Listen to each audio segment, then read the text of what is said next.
Ladies and gentlemen, good morning and a very warm welcome to our shareholders, both online and here at Sasol Place. I am Thabiso Madiba, the new board chairman, and my fellow directors sharing the stage with me are, to my right, Ms. Zanele Monakgotla, Mr. Kananelo Makgetha, Ms. Nontando Khoza, the company secretary, Ms. Nonkululeko Manyika, Mr. Tapiwa Magwenzi, Head of Finance Controlling, Ms. Talita Buikhuto, and Mr. Kenny Seton. A warm welcome is also extended to Mr. Vuyo Khahla, the Executive Director, Sasol Limited, and the Board Chairman of Sasol South Africa Limited, and Ms. Helene Joubert, Acting Group Company Secretary of Sasol Limited. Before we get into the business of the day, I would like us to take a few moments and watch a short video on housekeeping and emergency procedures while we are here at Sasol Place. Welcome to Sasol Place, the global headquarters of South Africa's leading international integrated chemicals and energy company. At Sasol, we are committed to zero harm and ensuring the health and safety of our employees, service providers, contractors, and visitors. Please pay close attention to this short safety video, as we will highlight specific information on SHE and safety procedures applicable to our event facilities. You will be required to comply with the following in case of an emergency. If possible, gather your personal belongings if it is safe to do so. Remain calm, do not rush or panic, and only respond to instructions issued through the building's public address system. Sasol emergency marshals will assist in evacuating you to the nearest emergency assembly point. Do not use the elevators in case of an emergency. To ensure your safety and to avoid injury, please follow our three-point contact principle at all times when ascending or descending the escalators or stairs. First contact, keep 1 foot grounded. Second contact, keep one hand on the handrail. And finally, third contact, keep your eyes on the direction of travel. In other words, keep your eyes on the path. At the assembly point, the area emergency controller will record attendance. Return to the event only once the all clear has been given by the area emergency controller. Please take note, bathrooms are indicated by these symbols. In order to avoid disruption during the event, please switch your mobile device to silent. Thank you for taking the time to watch the safety induction video. Enjoy the event at Sasol Place, and remember to stay alert and stay safe.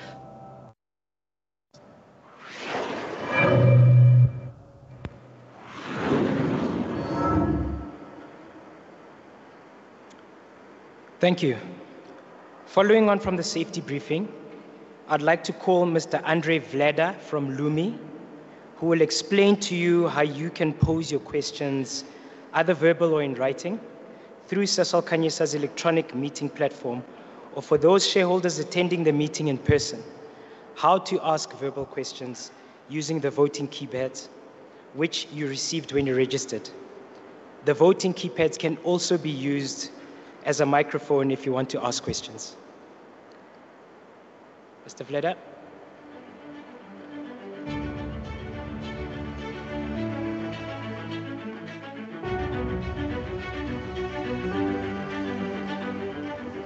Thank you, and good morning to all the board members, shareholders, guests, and welcome to everybody. As you all know, today's meeting is a hybrid meeting, so we do have both virtual participants as well as yourselves in the room. And I will first explain how the Q&A is going to work. So for those of you that are online, you would have received an access email as a shareholder. Remember, guests can only participate in an observer mode. So for shareholders, you would have received an access email. You would have logged into the platform, and depending on your device, you'll either have a control panel on the left-hand side of your screen or on the bottom of your screen on a mobile device. For online participants, you have the ability to either send in a message, a written message, and to do that, you'll go to the messaging icon or the messaging tab in your platform. You'll then type your message into the box provided at the top of the screen, and you'll press the send button to the right-hand side of that box. If you wish to ask a verbal question as a virtual participant, in the top right-hand corner of your broadcast screen, you will see a blue request to speak button. You'll press that button. You'll then be connected to an operator who will then direct you on how to join the queue. And once you are asked to speak, you will then be unmuted and you will then be able to ask your question. For those of you in the room, shareholders that are here and entitled to vote at this meeting would have received a handset that looks very similar to this, like a BlackBerry. You would have also received a smart card that's sitting in the top of the handset. Please make sure that the smart card is inserted correctly, and that's with a gold chip facing you. Insert it into the top of the handset, and you should see your name in the top bar of the handset. If you wish to ask a question during the meeting today, to the left-hand side of the screen, there are 3 buttons. The larger button looks like a microphone. You'll press that button, and then it'll ask you if you wish to join the queue. You'll then press the green button to say that you wish to join the queue, and it'll let you know that you've joined the queue. You will then wait for your name to be called out, and once your name is called out, your microphone on your keypad will be unmuted. The microphone on the keypad is situated in the top left of the keypad, so please don't hold it too close to your face and don't hold it too far away, just sort of 20 to 30 centimeters away and speak into the microphone. Once you're done speaking, there's not much you need to do. We will then disable that microphone and move on to the next participant. For virtual participants, if you are struggling with anything on the platform, at the bottom of your home screen, there is a WhatsApp line as well as an email address that you can contact for support. For those of you that are in the room with us, if you do struggle, please raise your keypad up, hold your hand up, and one of my colleagues around the room will come and assist you with your handset. I will come back up a bit later to explain this once again, as well as how the voting will work today. And with that, I'll hand the meeting back. Thank you. Thank you, Mr. Vleda. As a note, we will present everything in English. If you are attending the day's proceedings in person, you are welcome to listen to the proceedings in isiZulu, Sesotho, Sepedi, Xitsonga, Tshivenda, isiXhosa, and Afrikaans. During registration, you would have received your interpretation receivers and headsets, which were set to the language of your choice. As a reminder, at the end of the AGM, please return the headsets and receivers. Consultants from JSE Investor Services Limited are available in the JSE Services Walk-in Center, which is situated at the back of the venue, to assist you with any queries you may have in respect of your Sasol Khanyisa ordinary shares. We urge you to get in touch with them and to ensure that all of your contact details and banking details are up to date.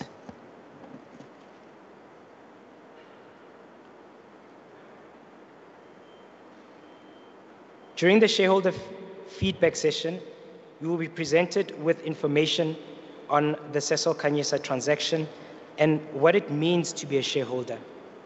The Sasol for Good video, which shows various initiatives that form part of Sasol's corporate social investments, including the Sasol Foundation and the financial results of Sasol South Africa Limited. Please note that questions will be dealt with during the general Q&A session of the AGM, so you will have your opportunity to ask questions. We are anticipating many questions, so I request that as a courtesy to all shareholders, you ensure your questions are concise and all written questions are posted in English. We will do our best to ensure that everyone's questions are answered. We have the following exhibitions that are available to take questions if you need more information. The education exhibition, artificial intelligence display including robotics, coding, science kits, etc. Bridge to Work skills program, drone pilot display, which will be playing and taking pictures around the exhibition area. We will be taking questions in batches of 6, 2 from the audience, 2 verbal questions from the online platform, and 2 written questions to expedite the process. Myself, the chairs of the Audit Committee and Social and Ethics Committee of the Board, as well as the Board Secretary, Financial Manager, and members of Sasol management are available to answer your questions. Given the hybrid format of this meeting, Mr. Alex Anderson from Sasol's communications team will read out your written questions. As mentioned by Mr. Vleda, shareholders can also pose verbal questions. Mr. Anderson will read out the name of the shareholder who wishes to ask a question, and Mr. Vleda will activate the shareholder's microphone. Shareholders attending in person will use the queuing button to indicate their wish to ask a verbal question. It is my pleasure to introduce our first speaker of the day, Ntate Simon Mohapi. Simon will unpack the Sasol Khanyisa transaction and what it means to be a shareholder. Simon is uniquely qualified to unpack this and simplify the Sasol Khanyisa transaction. He is a registered financial practitioner with the Financial Planning Institute. He has more than 40 years of experience in the financial services sector with a focus on long-term insurance, stockbroking, investment consulting and management, and financial advisory services. He is one of the founders and managing director of Mohapi Group, an authorized and licensed financial services provider, CAT2 as financial advisor and investment managers by the Financial Sector Conduct Authority, FSCA. He also provides market updates on retirement funds on SABC broadcast platforms, as well as consumer education with a focus on triple BEE share schemes. I will now hand over to Simon. Thank you, sir.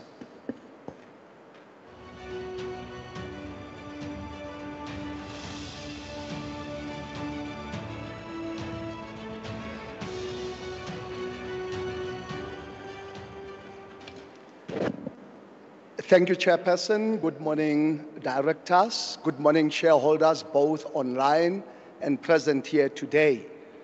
I will take you through the Sasol Khanyisa program and just not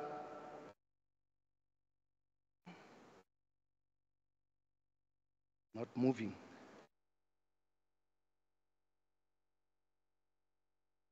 Oh, there you are. The first part of my presentation is going to focus on the group structure, and that is as follows. Just as a reminder to our shareholders, Sasol Khanyisa Public, we have ordinary shares and we own 100% of those. And we have a structure called Sasol Khanyisa Fund Co. But we only have 9.2% of Sasol South Africa ordinary shares. I'm not going to go through all the slides. And I must also mention that this presentation will be available on the website for your convenience. Part 2 will deal with what are shares, what is the stock exchange, Sasol Khanyisa and Sasol Limited shares, share transfers, as well as dividends and the unclaimed dividends. What are shares?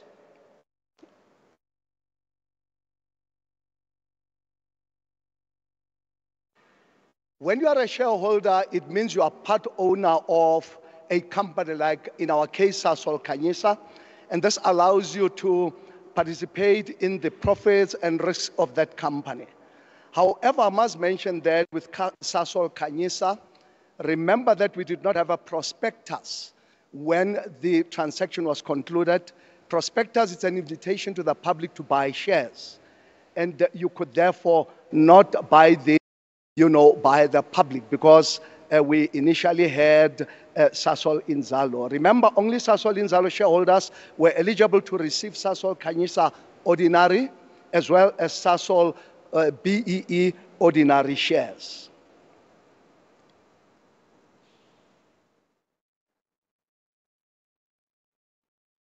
Sasol Limited shares, just as a reminder, shareholders can own Sasol ordinary shares with the code SOL, S-O-L, or Sasol B ordinary shares, which is SOL B1 in Sasol. These shares are traded on the JSE. The SOL B1 shares are traded on the empowerment segment of the JSE and can only be traded among black people.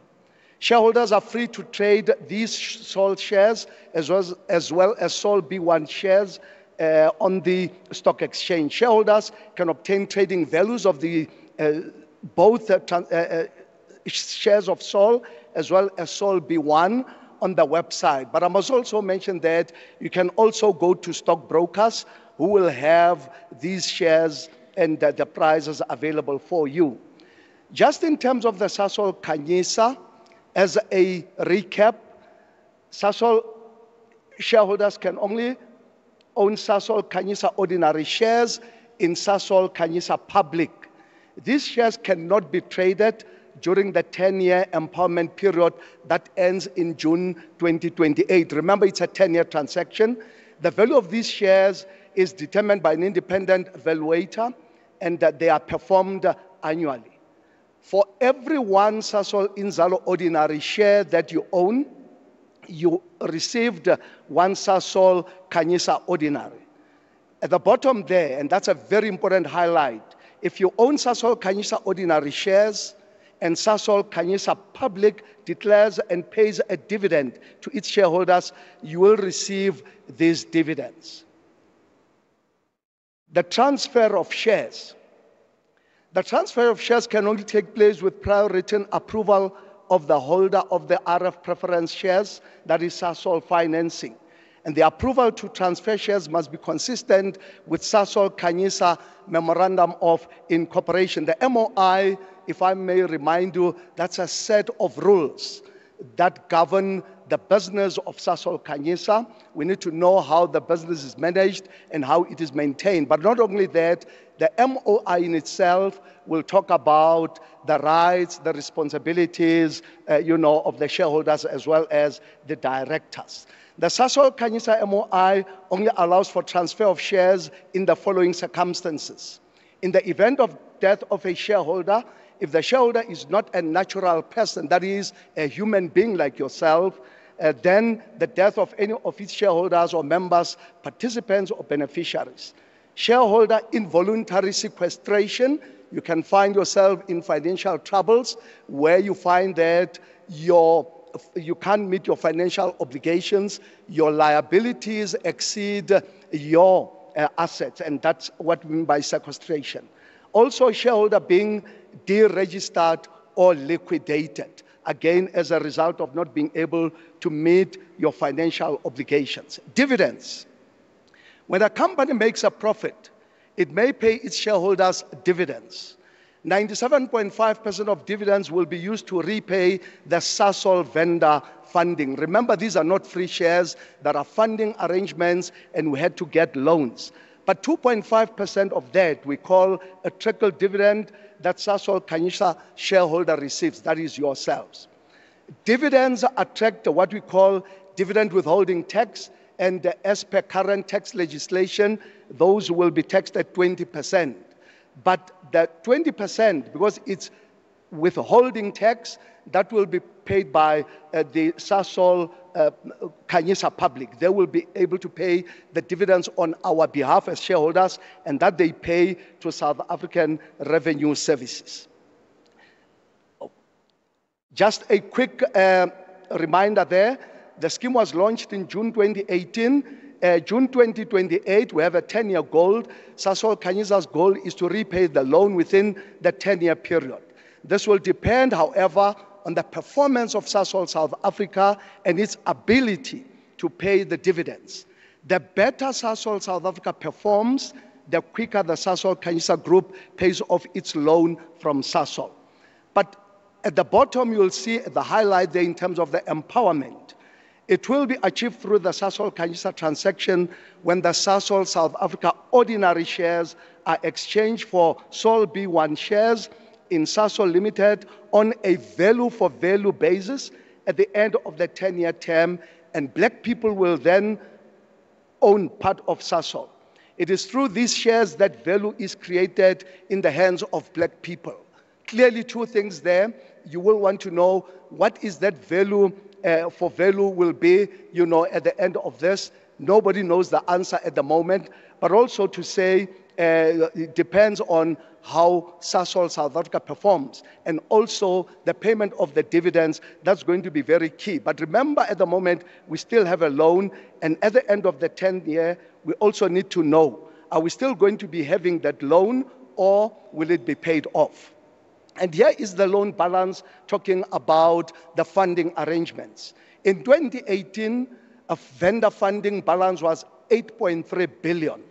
In 2019, and this is now with the interest, remember it's not an interest-free loan, we had to get that floating rate arrangements as well, standing at 8.7 billion. So you can clearly see it grew from 2018 to 2019 because of the interest. But I want to move, and I'm not going to go through the full cycle. When you look at particularly 2024, the current situation, you'll notice that that loan is standing at 4.9 billion rand. Interim dividends have been declared, but also the final dividend has been declared. What's important to note here is the fact that we are ahead of our schedule. And I'm not going to take the thunder out of the finance presentation that will follow so that you understand exactly what that means. But we are doing well in terms of, paying back the loan. We also have the issue of unclaimed dividends. You will remember the dividends will be paid when a company makes a profit. And at the discretion of the board of directors, those can be declared. But the unclaimed dividends, and shareholders, please make sure that you renew your FICA requirements. That is, inform us of your new banking details. And in the event of a deceased shareholder, that is most times when we end up with unclaimed dividends. We don't want to sit with these monies. They belong to the estate of the deceased shareholder, or they can even be paid over to the heirs of the deceased shareholder. Change in mobile numbers or email addresses. Each time you change your cell number, you change your email address, you do not come forward to inform us. And we have the JSE Investor Services today here that will be able to help you with all of those changes where you have made changes, your residential address, and it's very important that you update all your FICA requirements. So please, we urge you to make sure that before you leave today, you do update your FICA status, provide us with your new proof of residence, your proof of banking details, but also please go and inform the JSE Investor Services of any other changes pertaining to your details. The one particular matter of interest for you is the director nomination process.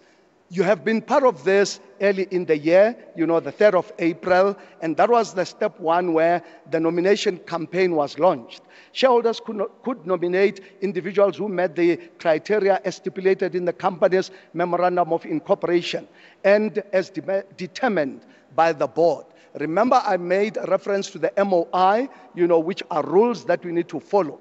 Step two, only nominations that included the following documentation were accepted and processed. Number one, nominating shareholders' full names, identity number, and contact details.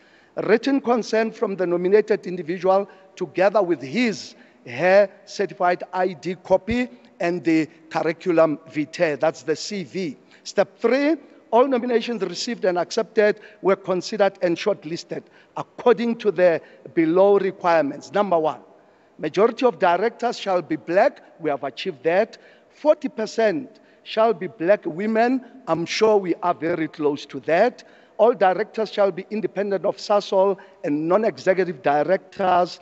The skill set and diversity required by the company, and I think we've done very well in terms of the skill set. You've got to have a balanced board, legal background, governance background, finance background, accounting background. There's a number of things that we look at there. Step four, and we're a part of this, all shortlisted candidates were interviewed by the board. Top candidates were submitted to verification and background checks. The appointed top candidate was presented to the shareholders in the notice of the annual general meeting for election by the shareholders. The top candidate is only appointed to fill the board vacancy if a majority of the voting rights exercised support the candidate. This is just what you have already done, and this also proves that you are part of what is happening in as far as the Sasol Khanyisa transaction is concerned. Deceased estate, very important. When we talk of a deceased estate, like a shareholder passing on, we've got to make sure that an executor is appointed. What is an executor? This is the person who is going to be taking the responsibility of administering the estate, to wind up the estate, in the event of death. This appointment is made either by the deceased in terms of a will. Where you have a will, it's much easier for us to follow your instructions. Or if you don't have such a will, the master of the High Court will then take charge of that responsibility. When you die without a will, you die intestate.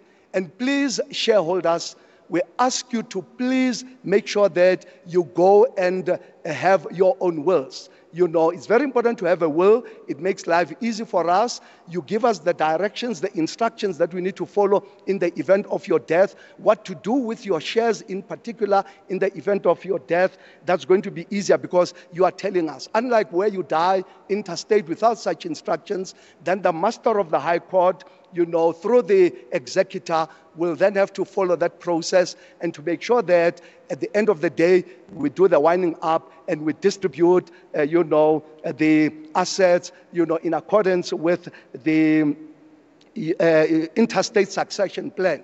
It's not an ideal situation because you may even end up with people receiving your assets, the people who never really wanted to even have a share of your estate. But if you don't draw up a will, then we're going to end up with a situation. To make things easier, as I say, guideline documents of some of the basic steps below that would need to be followed to appoint an executor to administer the assets of the deceased estate can be found on the Sasol Khanyisa website.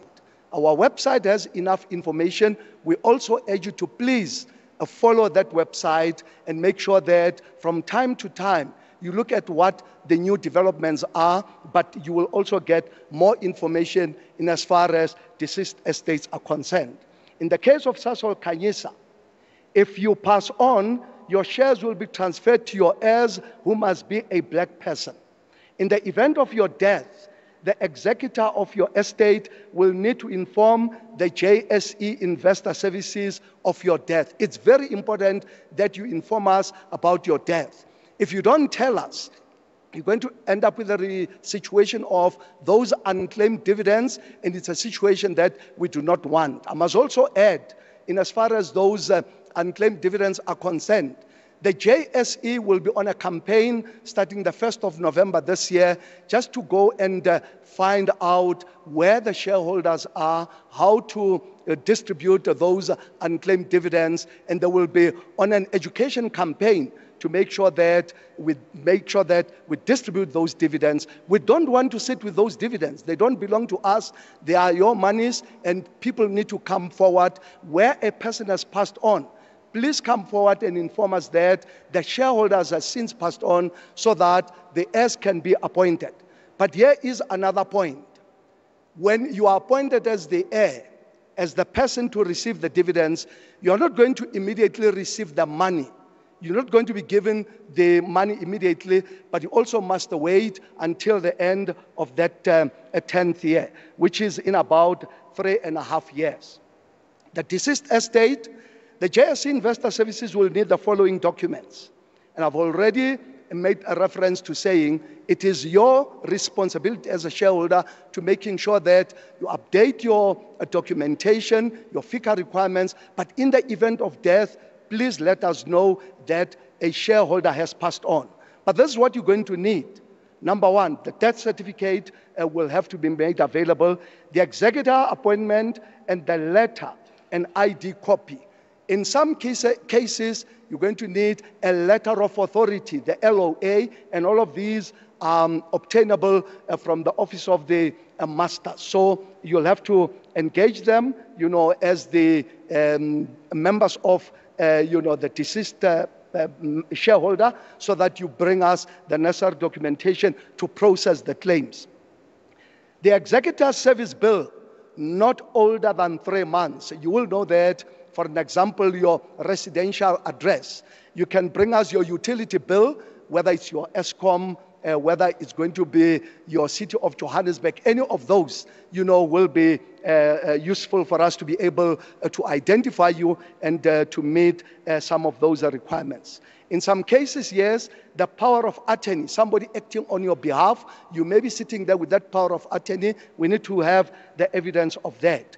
The estate laid bank details not older than 3 months. It's also very important because we need to know when we pay out the monies, we need to pay into the correct account. And if you don't give us or if you don't update your banking details, your residential address, as well as making sure that you bring us, your other supporting documentation, it's going to be very difficult for us to be able to deal with you. So what do we do as Khanyisa to make life easy for you so that you have ongoing information? We encourage you to look at our WhatsApp chat board. It's a very important intervention that's going to enable you to be on an ongoing basis, receive information regarding your Sasol Khanyisa shares. If you're not going to be getting any letters or anything, we say the chat board is going to be replacing all of that. The world is going digital today, and we're also catching up, and we're saying the chat board will also enable you to directly deal with the JSE Investor Services, and you can simply send them an email to be able to make inquiries, and you can also add, to contact, save the Sasol Khanyisa chat board at that number on the screen to your phone contacts. That's how we're going to be communicating with you. It's a simplified, user-friendly means of communicating with you, of enabling you to receive information. That's going to be very important for you to be able to transact or to receive, up-to-date information in as far as your shareholding is concerned. Open WhatsApp. That's another important thing. I know we love WhatsApp today, and this chat board, it's also going to enable you to, via WhatsApp, have that communication. But initiate chat. Search for the Sasol Khanyisa chat board in WhatsApp and send the word hi to begin, and you are going to get a response. So this, we believe, it's one of the ways that's going to make sure that we stay in contact all the time, we talk to one another, you receive up-to-date information, and you know exactly what is happening with your Sasol Khanyisa shares. So with that said, ladies and gentlemen, we're going to be taking questions later, as per the chairperson's request. And that concludes my presentation for now. And thank you very much for listening. Thank you, Chair.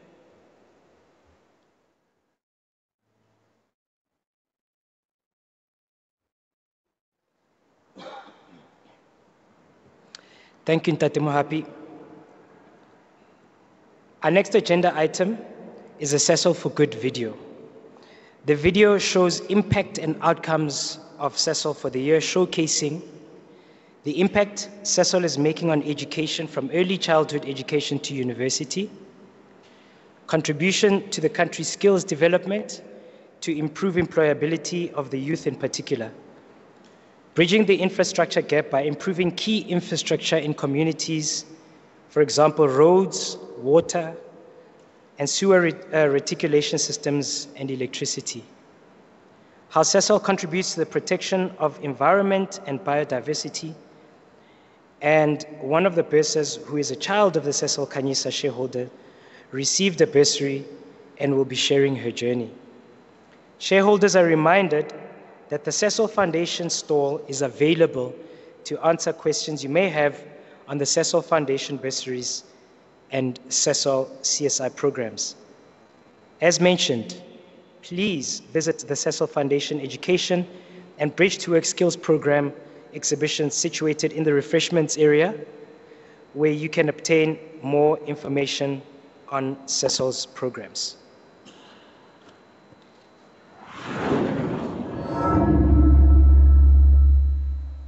At Sasol, we use our stature in the industry to be a force for good. This is expressed in our company's strategy and focus on people, planet, and profit, fulfilling our purpose of innovating for a better world. As a promise to society, we want our work to be a catalyst for positive socio-economic change, driving shared value creation for our communities as well as broader stakeholders, supported by our values of care and inclusion. We invest in the future of our children through education because we understand that this is a cornerstone and foundation of any thriving economy. We also aim to grow human potential in the fields of engineering, science, and technology. This ambition is supported by our bold strategy to invest in programs that enable access to quality education. This year alone, we have supported 245 ECD centers and 560 teachers, and more than 9,300 children under the age of 6 have benefited from our early childhood education program in South Africa. Sasol's foundation has donated 19 mobile science laboratories to universities, science centers, and schools since 2014. Many of these mobile labs are in remote and rural areas. In Mozambique, 3,200 desks were donated to several schools to improve access to acceptable educational infrastructure, which will contribute to positive educational outcomes for our youth. In North America, over 17,000 students across Southwest Louisiana region received support for the Chemical Education Foundation You Be the Chemist Challenge. All-inclusive bursaries were awarded in South Africa to 60 undergraduates who now have the opportunity to pursue degrees in engineering, science, technology, and innovation. In addition, 22 scholarships were awarded to deserving young people to study towards their honors, masters, and doctoral qualifications in sustainability research. Drew Fisher, a child of a Khanyisa beneficiary, received a bursary from the Sasol Foundation to study actuarial science at Wits University. Hi, my name is Drew Fisher. I'm from Durban, KZN, and I'm currently studying my first year in actuarial science. What really motivated me to study this degree was my love for accounting and mathematics in high school. My main challenge was financial stress. We all know the inconsistency of the NSFAS bursary, and if Sasol hadn't given me this bursary and this opportunity, my life wouldn't be where it is right now. This bursary has helped me make something of myself and study the degree that I wanted to do. I'd like to speak about the personal therapy that Sasol has offered, With the background I've come from, I've not had access to any type of therapy, and the support from my therapist throughout the year has been very motivating. The Darren Denholm Memory Training has been a memorable opportunity. Darren is a professional memory trainer, and his teachings have helped me ace my September and hopefully November exams as well. My career aspirations are to finish my degree in record time, find a job in the financial sector in South Africa, and hopefully work my way up the corporate ladder in my time at Sasol. To you students who are considering applying, go for it. Sasol is one of the best bursaries that I've seen so far, as I've seen many other students struggling with their bursaries. With Sasol, you know you will be financially and emotionally supported so that you can focus on following your dreams. It has been 3 years, the launch of our Bridge to Work program, which has equipped 250 youth and unemployed women with various skills. This program emphasizes skills development that enhances employability and fosters business growth, effectively narrowing the skills gap and creating opportunities for our fence-line community members. This program serves as a beacon of hope to ignite economic activity in our fence-line communities. IPEPE successfully trained and mentored 202 young people in agricultural skills, livestock, vegetable and poultry production, as well as 42 young people who are now qualified structural welders, while another 12 have completed a tungsten inert gas module. In Mozambique, 500 beneficiaries received training, 258 received mentorship, 232 passed the competition to qualify for access to funding, and 132 of them received funding for their small businesses. The training was in electrical and basic plumbing skills, agro-processing, cookery and electrical work. In North America, 500 beneficiaries were trained in entrepreneurship, with 250 receiving funding for new businesses. In collaboration with local municipalities, we contribute to providing access to community health and service infrastructure by repairing roads, building water, sanitation and electricity infrastructure to support the well-being of our communities.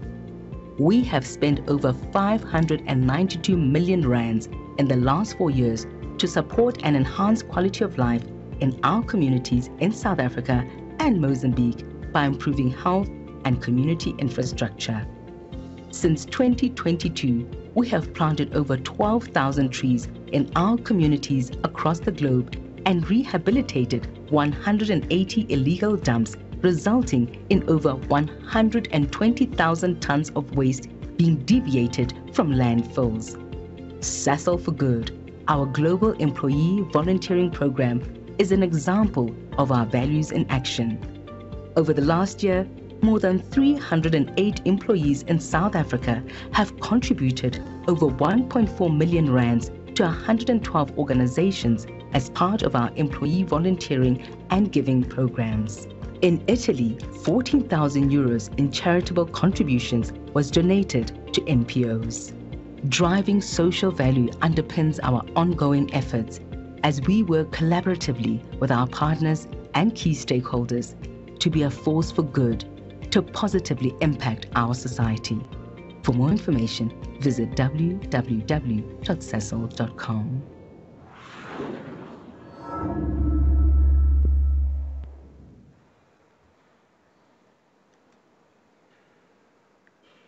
Our final speaker is Mr. Vuyo Khahla, the Executive Director of Sasol Limited and Chairman of the Board for Sasol South Africa Limited. Mr. Khahla will discuss key aspects of the financial results of Sasol South Africa Limited. This information is important to shareholders as the ability of Sasol Khanyisa Public to repay its debt to Sasol Limited is driven by Sasol South Africa's ability to generate free cash flow. We welcome you, Mr. Khahla, to the stage. Thank you.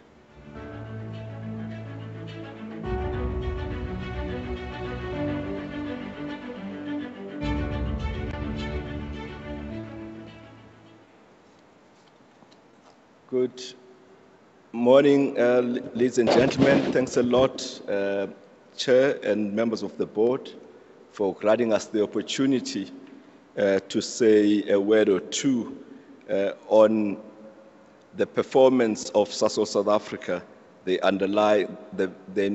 entity through which Khanyisa has an investment in. My name is Vuyo Khahla, and I'm the Executive Vice President of Sasol responsible for commercial and legal. I'm also an Executive Director of Sasol Limited and Chairman of Sasol South Africa Limited. It is my pleasure to take you through the salient financial performance features of Sasol South Africa, which, as I indicated earlier, is the underlying investment of Sasol Khanyisa.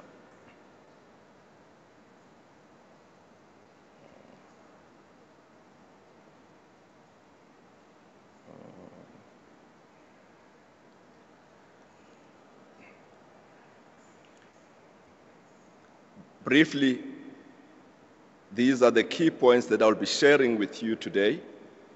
We will start by setting out a context very briefly of Sasol South Africa, or SSA, setting out the context of SSA within the overall structure of Sasol Limited. I will then take you through Sasol South Africa's financial performance for the 2024 financial year. We will then go through the major factors that affect the performance of SSA, which include some more detail on the impact of carbon tax on our business. For the rest of the presentation, I will refer to Sasol South Africa as SSA.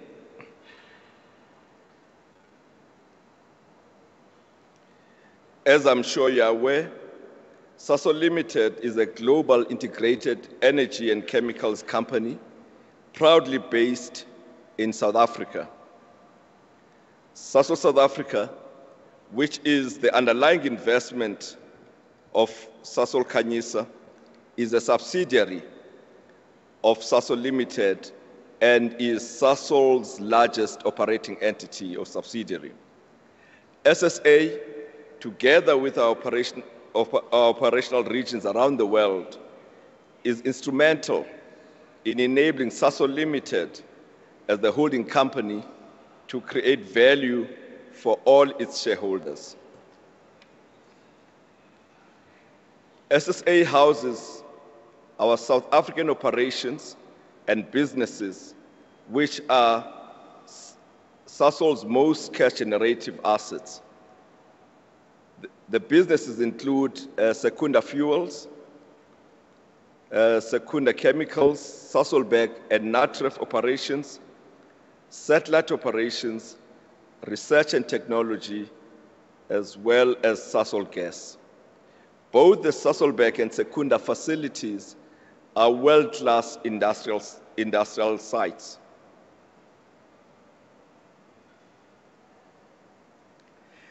Turning now to our operating environment, there are a number of factors that pose short and near-term challenges to our businesses. These include global economic volatility and, in South Africa specifically, an uncertainty in the regulatory environment. Other countries around the world are also working on policies and regulations that are far-reaching for Sasol and South Africa. The legal and regulatory environment in South Africa includes a range of complexities, such as the domestic gas price, environmental compliance, fuel blending mandates, as well as carbon pricing. Sasol has experienced some operational challenges with coal quality at our mining operations, which in turn have impacted our Secunda operations volumes. Sasol is managing these challenges with our market guidance remaining intact. Where there are external regulatory uncertainties, we are proactively engaging with all our stakeholders.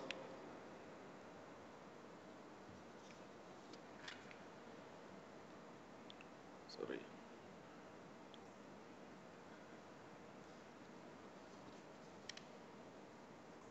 South Africa is making progress.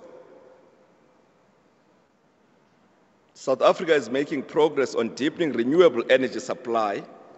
I'm pleased to confirm that 2 weeks ago, Sasol received its first large-scale supply of renewable power from the Msenge Emoyeni wind farm in the Eastern Cape.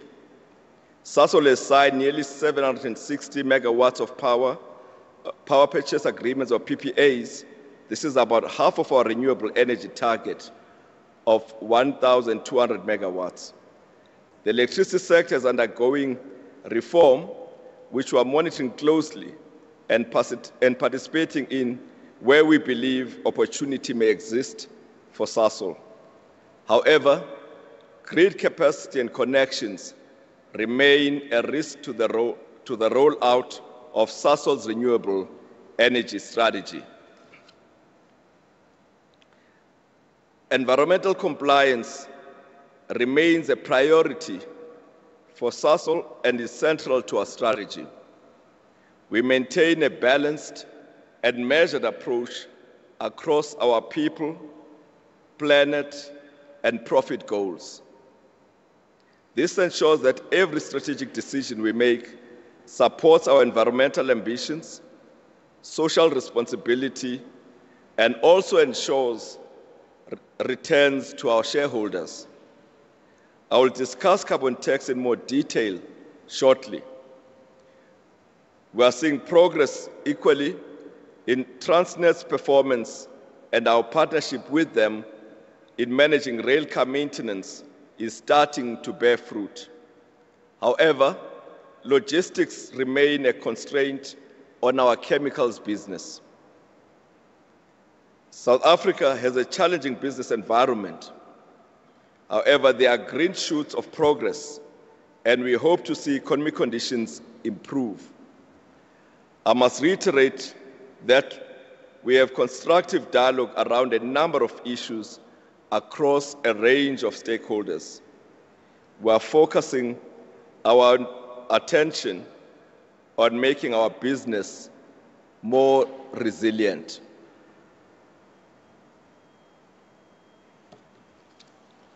We now turn to SSA's financial performance.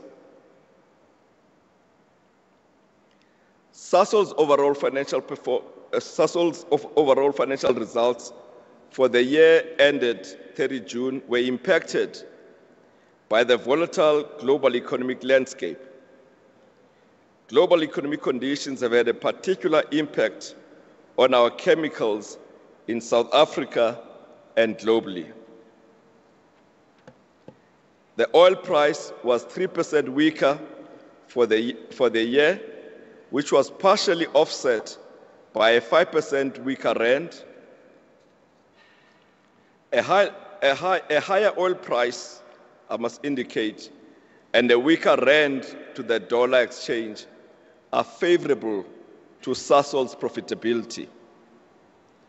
SSA generated 129 billion in revenue, which was 3% lower than last year, while we invested 15 billion in capital expenditure to ensure ongoing safe and stable operations.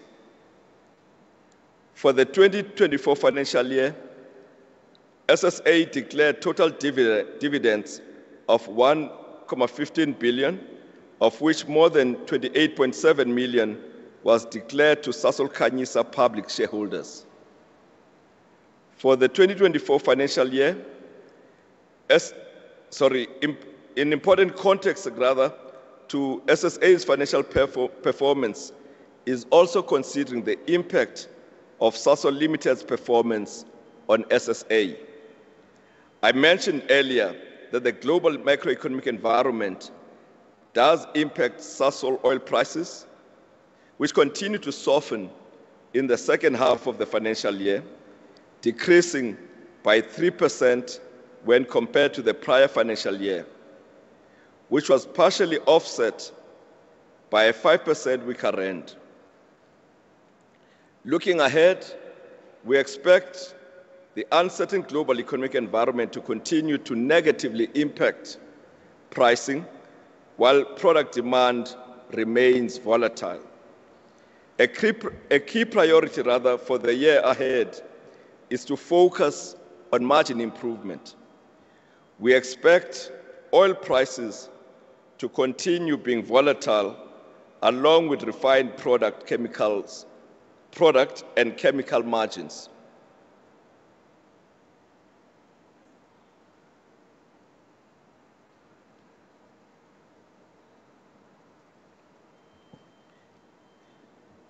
Now, looking at factors that have impacted our business in the past year, as you can see, we have impaired or reduced the value of secondary synfuels by 5.7 billion. We have had to do this because product pricing and demand have weakened, and we expect that to continue. The value of the products we make has reduced, which in turn affects the value of our assets that make these products. The secondary chemicals cash generating units continued showing resilience, however, with no impairment incurred due to the production of higher value products. However, our polyethylene value chain in Sasol was impaired by 4.1 billion due to lower prices, oversupply of product in the market, and reduced customer demand. Sasol is a major exporter of many chemical products, such as polyethylene, which is used in numerous plastic products.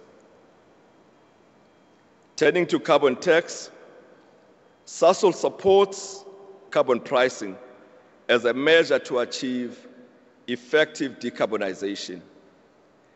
The carbon tax rate, however, must be at a level that enables decarbonization while not prematurely shutting down businesses.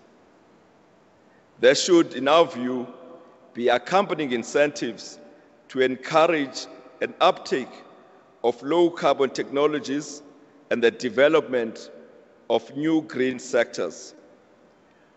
I will now explain further about what the carbon tax is and its implications for us.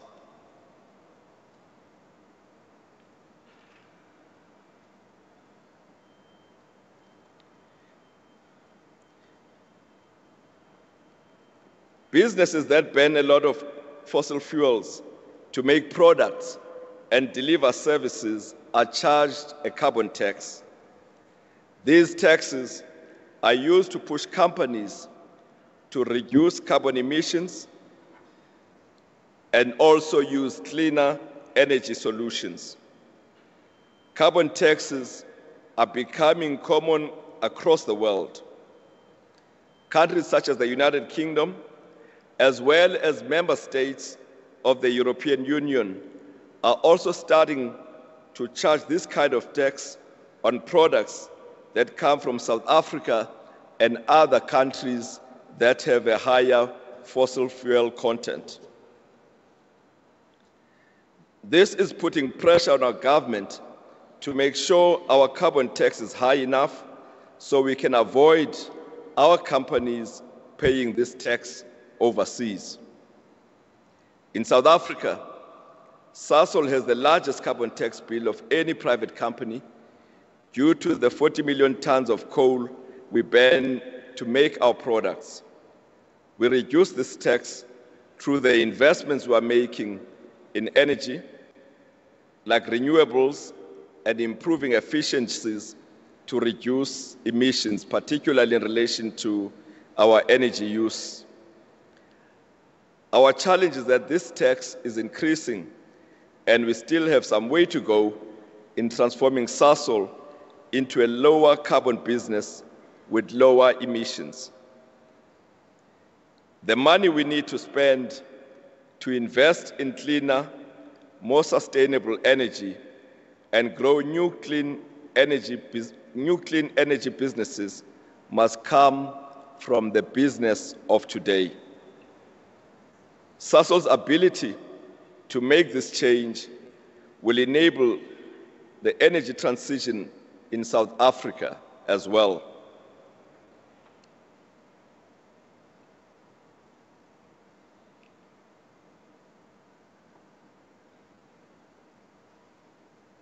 To conclude, we are continuing to progress our renewable energy commitment of 1,200 megawatts by 2030.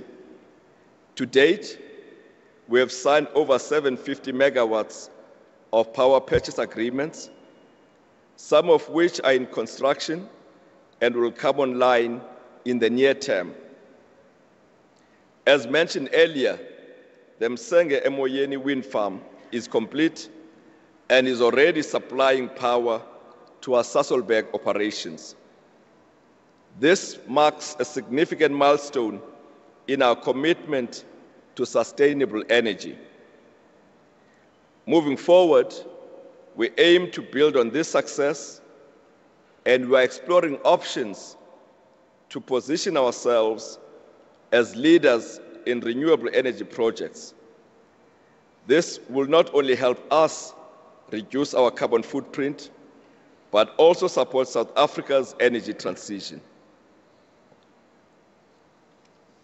Finally, we believe that our integrated strategy will enable us to strengthen our foundation businesses, of which Sasol South Africa is core. Thank you so much, Chair, and thanks a lot to the shareholders of Sasol Khanyisa. Thank you.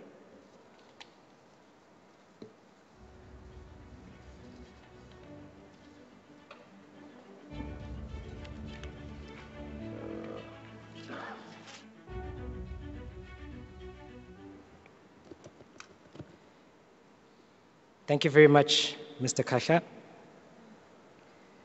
Once again, we wish to remind shareholders that we will deal with any questions relating to the presentations during the general question and answer session of the annual general meeting. The Sasol Foundation Education Exhibition and Bridge to Work Skills Program exhibitions are also available and ready to answer questions. We will commence with the formal annual general meeting at 10:30. Thank you.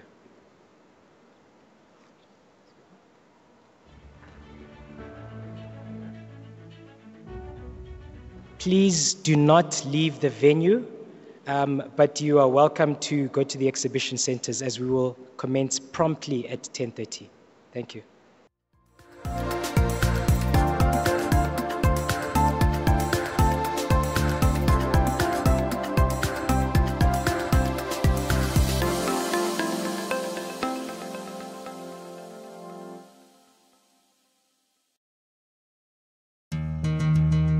Ladies and gentlemen, it is my pleasure, together with the board of Sasol Khanyisa, to welcome you to the 7th annual general meeting. This is your shareholders' meeting where you can have your say. We hope that we can clarify all matters needing clarity or explanation. For purposes of voting on the resolutions as set out in the notice of annual general meeting, I will ask Mr. Vleda to demonstrate the use of the voting keypads that you received when you registered. These keypads can also be used as a microphone if you want to ask a question. Mr. Vleda will also provide guidance to those joining online on how to ask questions and how to vote. Mr. Vleda?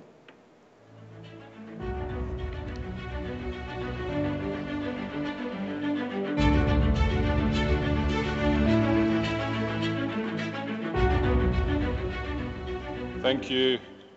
Good morning, everybody. So as everybody's well aware, it is a hybrid meeting that we're having today. So we do have both virtual participants as well as yourselves in the room. So first, I'm going to explain how the voting is going to work. So for those of you that are online, the shareholders online, you will see in your platform is a tab called Voting, and if you press on that, you'll get a list of the 7 resolutions that we will be voting on today. And all you need to do is just tap on the option you wish to make. So either tap on for, against, or abstain. You'll see a vote received message, and you can then move on to the next resolution. Once you've completed, there is no final submit button. You'll see the vote received message per item that you're voting on.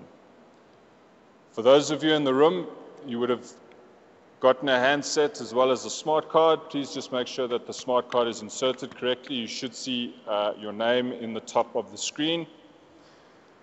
And you'll notice that the voting is open.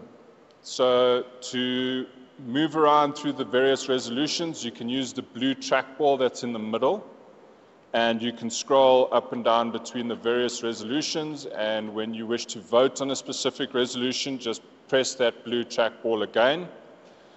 You'll then see a description of the resolution, and then you'll press the green button to vote.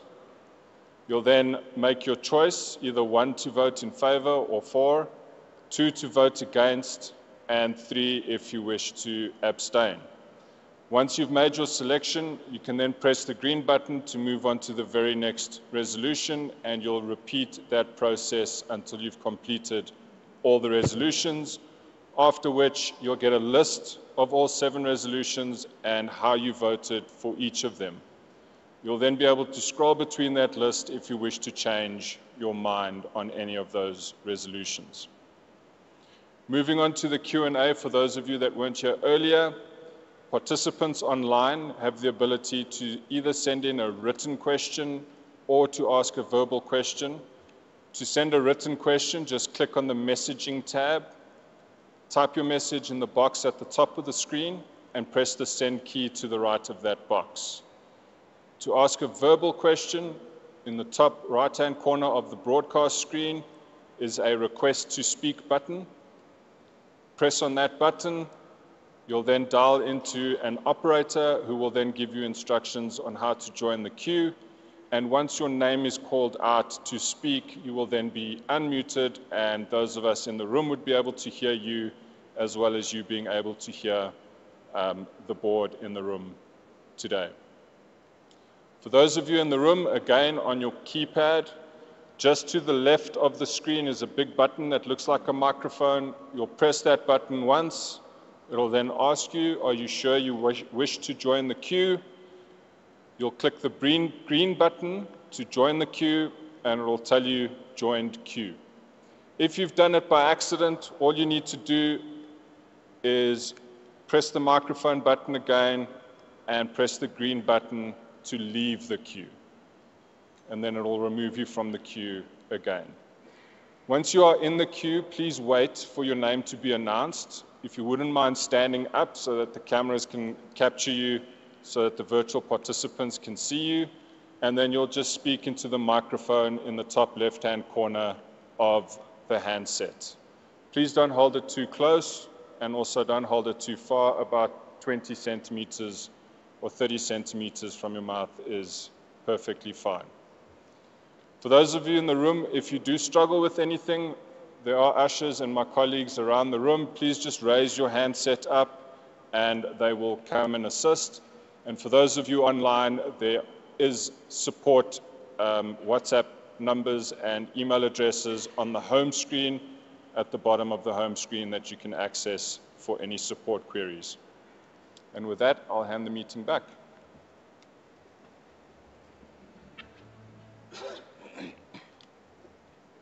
Thank you, Mr. Vleda. Should you experience any difficulties, we have online facilitators as well as ushers on the sides of the venue that you may request assistance from. Please allow me again to introduce my fellow directors sharing the stage with me. On my right, your left, Ms. Zanele Munnakhotla, Mr. Kananelo Makheta,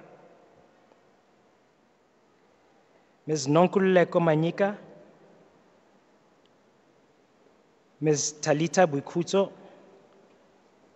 and Mr. Kenny Seton. I would also like to welcome Ms. Nontando Khoza, the Company Secretary, and Mr. Tapiwa Makwenzi, the Head of Finance Controlling, on stage. Thank you. I'd now like to ask Mr. Tapiwa Magwenzi to provide us with information on Sasol Khanyisa Public's annual results for the year ended 30 June 2024. Mr. Magwenzi, thank you.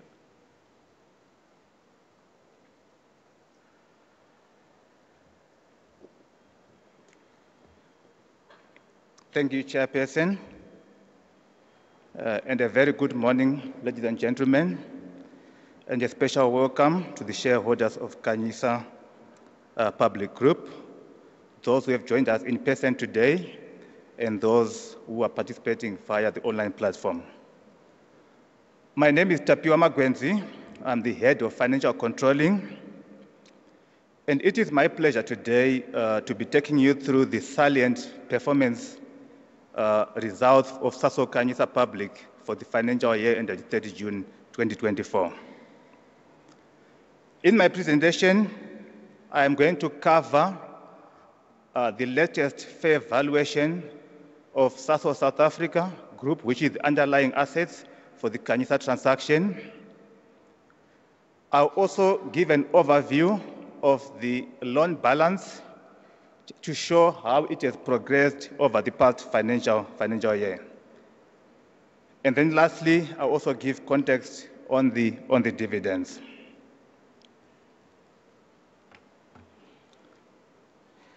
If I can start by talking to the fair valuation of SSA. At 30 June 2024, Sasol South Africa was independently valued by RMB.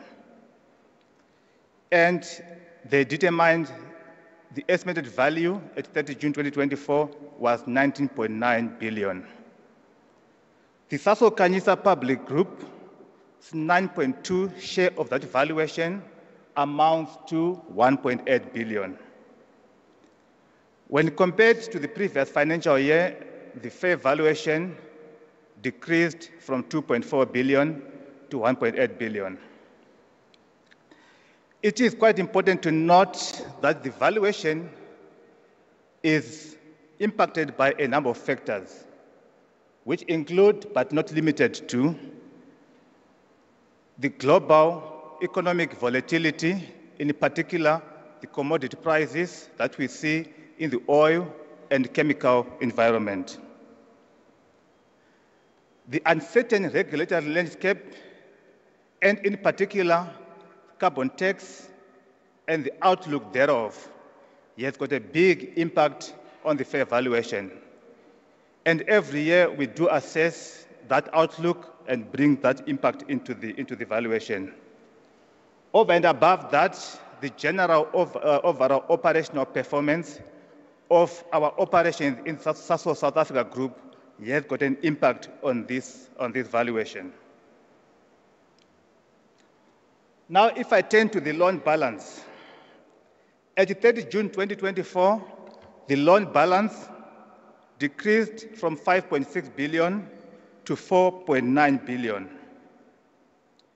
And that decrease results from repayments of 1.1 billion, which were partly offset by interest accrued of 0.4 billion. Once again, I emphasize the repayment of the debt is driven by the ability of SSA's ability to generate free cash flow, which is then used to declare dividends and then culminating into the debt repayments. The debt is expected to decrease as SSA generate free cash flow and declare dividends that offset exceeding any interest that we incur on this debt. From a dividend perspective, at the end of FY24, we declared a final dividend of 0.52 rand per ordinary share. And these dividends are calculated from the operation in South Africa and are highly dependent also on the ability of Sasol South Africa to generate free cash flow.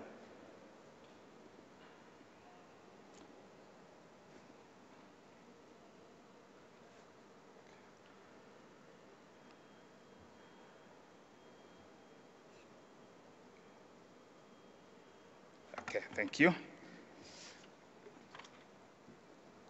As you can see on the picture, over the past 6 years, the loan balance has decreased from 8.3 billion to 4.9 billion.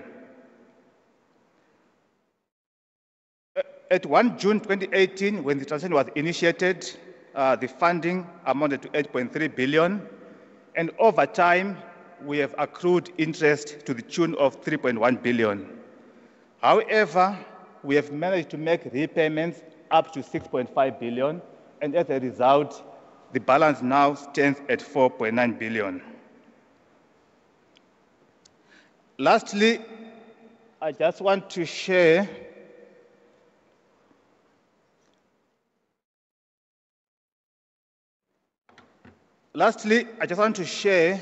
how the current debt balance compares to the initial projection that we had in 2018.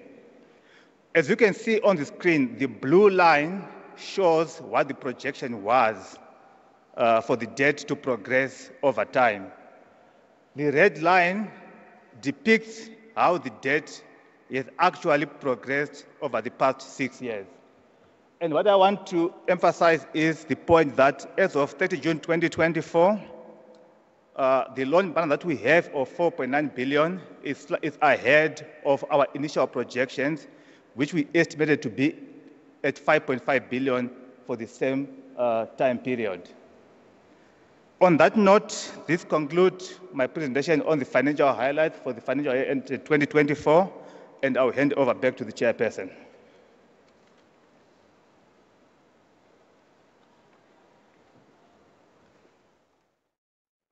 Thank you very much, Mr. Makwenzi. We will now proceed with the business of the AGM as set out in the notice. I would like to welcome those shareholders who have just joined us. The notice and consolidated financial statements were sent to shareholders on the 26th of September 2024.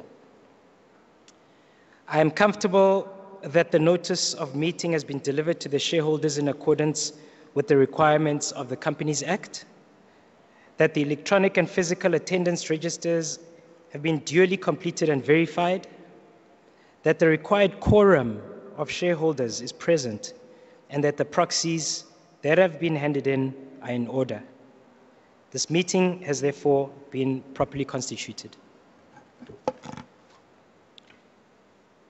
The minutes of the previous annual general meeting were approved by the Board of Directors and signed by me as the Chairman of the Board as a correct record of the proceedings on the 18th of October 2024.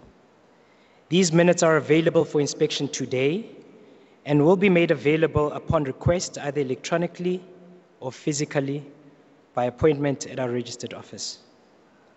The register of shareholders of the company is open for inspection, either electronically or physically at the offices of our share registrars, the JSE Investor Services.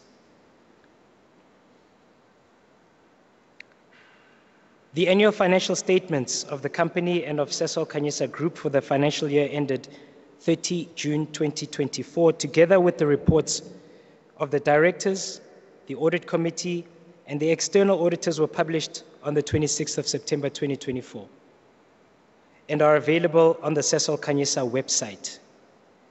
The report by the audit committee on how the committee discharges duties in terms of the Companies Act is also included in the annual financial statements.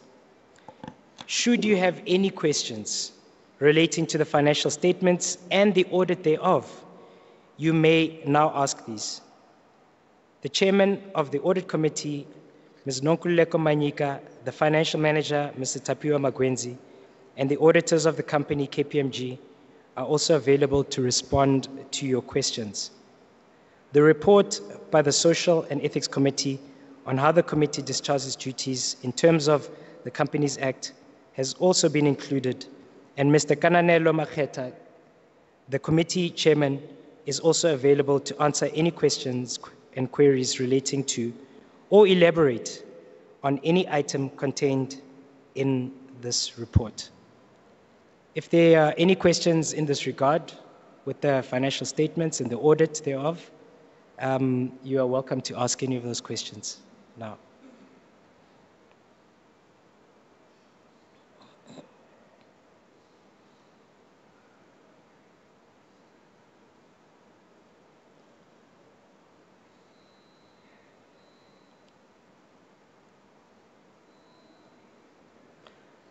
I see no questions or questions online, so I shall continue. Thank you.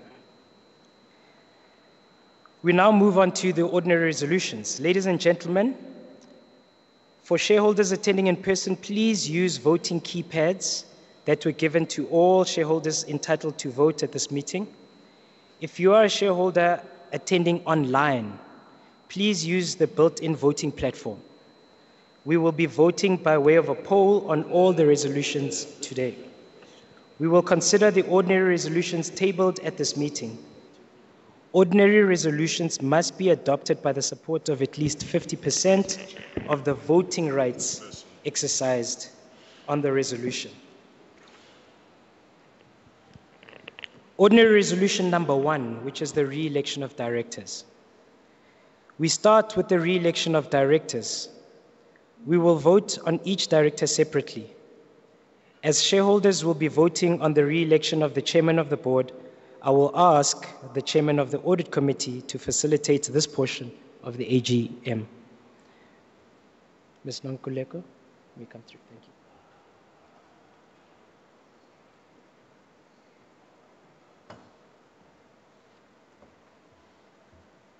Thank you, Chair. The following directors who are eligible and have offered themselves for re-election in terms of the company's memorandum of incorporation retire by rotation. The board supports their re-election. Mr. Thabiso Madiba and Mr. Kananelo Maketa. Are there any questions on the re-elections of directors retiring by rotation?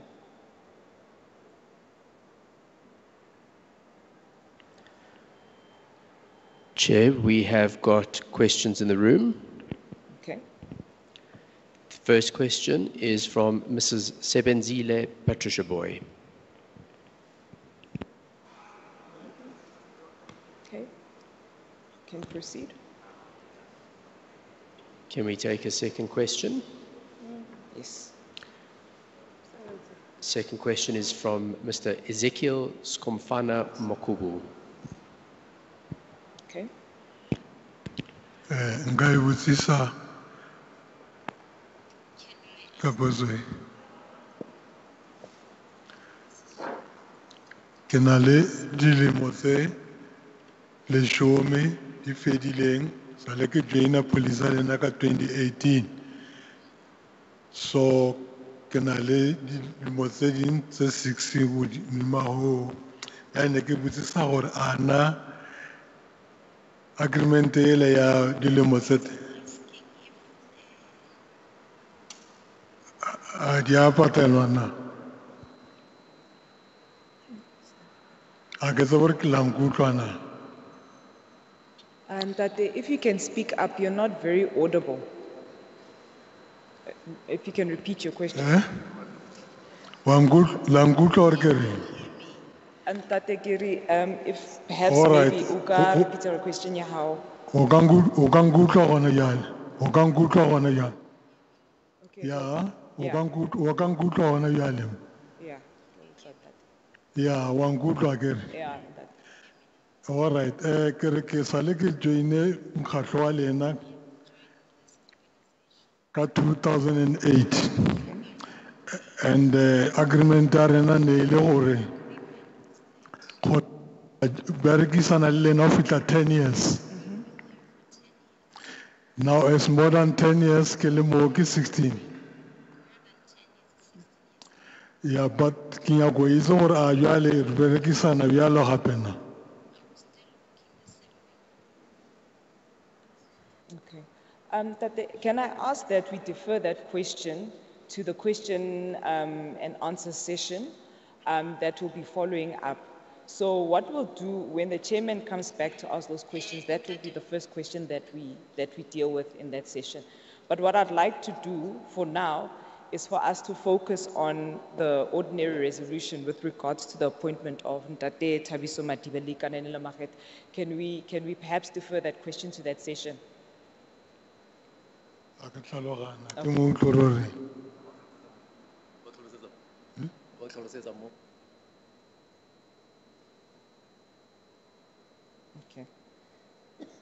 All right. I see no further questions. Can you please now vote on the re-election of Mr. Thabiso Madiba and Mr. Kananelo Makgetha?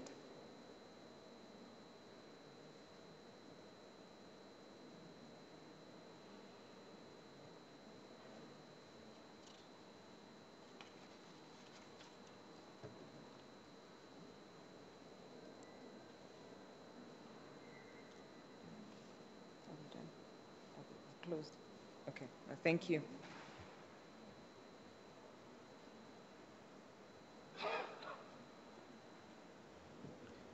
Thank you, Ms. Manyika. Ordinary resolution number 2 is the election of a director. The board has nominated Mr. Trevor P. Aaron for election as an independent non-executive director of the company. His profile is included in the AGM notice. The board is satisfied that his appointment will add to the board diversity and skills and complies with the company's MOI. Are there any questions on the election of the director?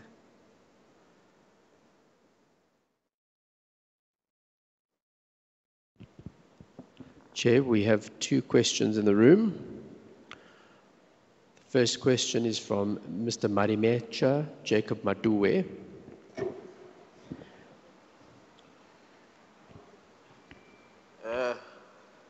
I don't know if I'll press very well.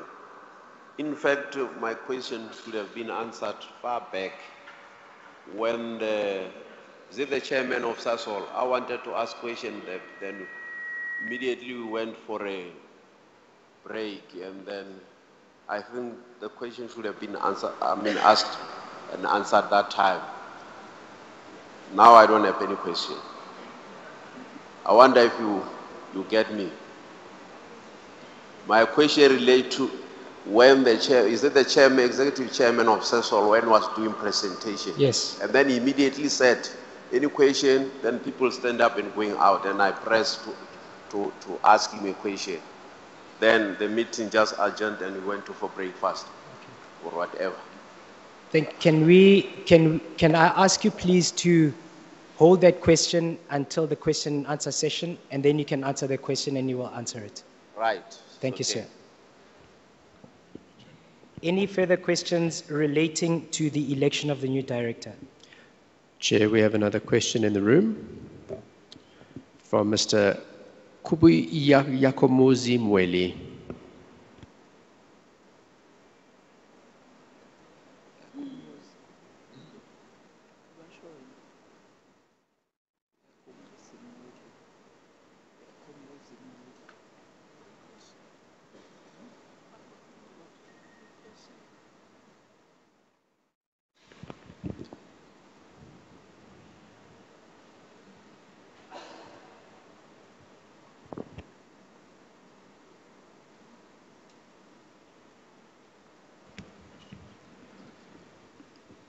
Chair, there are no further questions. Can I request that if you do have a question, may you please stand up so that we may see who you are and hopefully hear you better.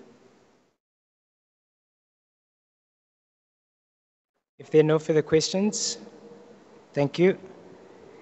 You can now vote on the election of Mr. Trevor P. Aaron as an independent non-executive director of the company. Ordinary resolution number 3, which is the appointment of KPMG Inc. as independent auditors. The audit committee has nominated KPMG for appointment as the independent auditor of the company and the group for the financial year ending 30 June 2025 to hold office until the end of the annual general meeting.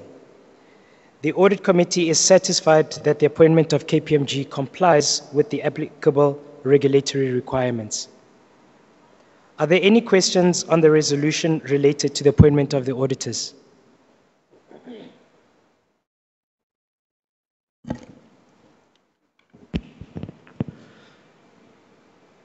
Chair, there are no questions.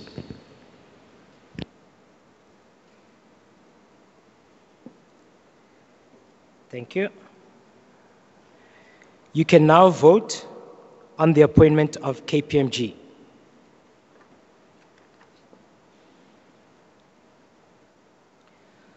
Ordinary Resolution number 4, the election of Audit Committee members. The Board has reviewed the proposed composition of the Audit Committee against the applicable regulatory requirements and confirms that the composition of the Audit Committee complies with the requirements. The Board recommends the election of these directors as members of the Audit Committee: Ms. Nonkululeko Manyika, Mr. Kenny Setson, Mr. Kananelo Maketa. Are there any questions on the election of the Audit Committee members?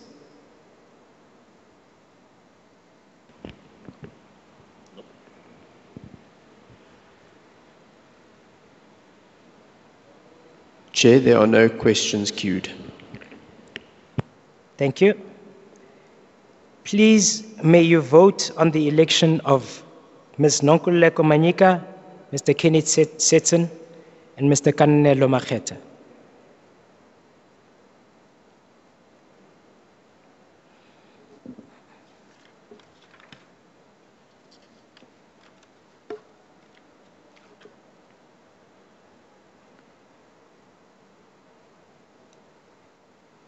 Just a reminder that all voting will continue throughout the question and answer session. So you may continue to vote or change your votes until the votes are closed.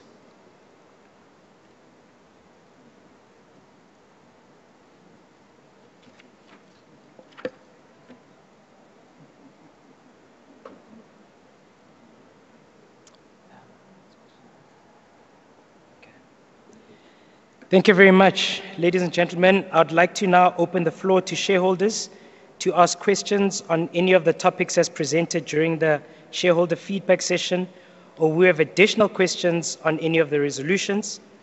A reminder of the Sasol Foundation Education Exhibition and Bridge to Work Skills Program exhibitions that are available to answer questions on a one-on-one basis. I'd also like to remind you that we will be taking questions 6 at a time, 2 from the floor, 2 from verbal online questions, and 2 written questions to expedite the process. I will start with the questions that were asked earlier. We said we would deal with those first. But before I do that, can I request Mr. Madubwe to ask his question to the chair of Sasol.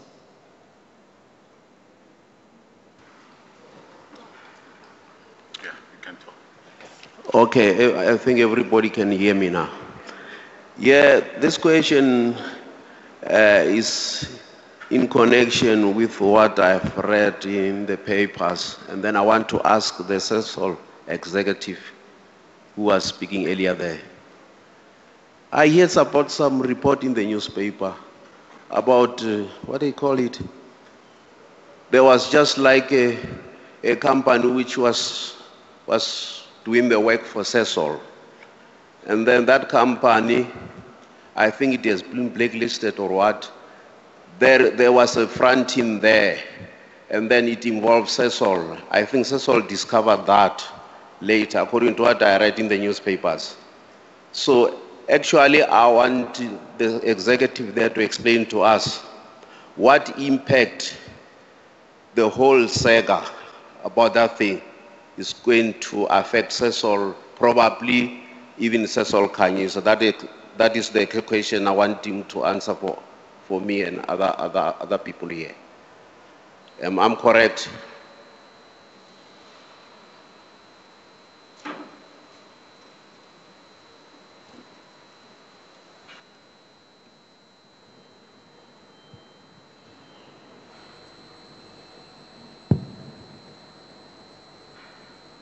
Thank you, Chair. Thanks a lot to the shareholder who's just asked that question.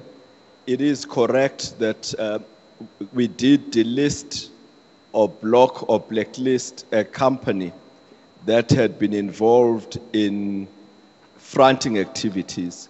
We have, as a company, zero tolerance to any fronting activity.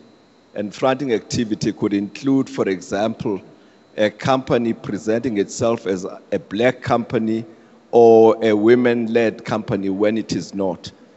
We do some due diligence as well as checks at different intervals to make an assessment.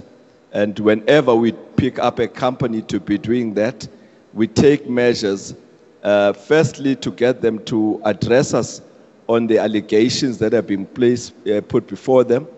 And if we find the answers not to be satisfactory to us, we can block that company and block the directors of that company from doing business with us. That particular instance that you're making reference to had very limited impact on us.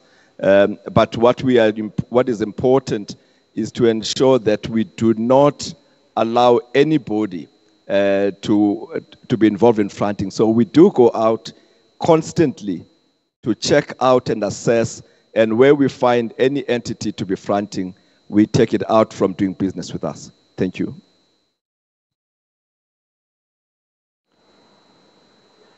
Thank you, Mr. Khanyisa. Before we address the question that was asked by Mr. Mukubu, are there any other questions? Yes, Chair, there is a question in the room. Ms. Tembi Joyce Shabalala.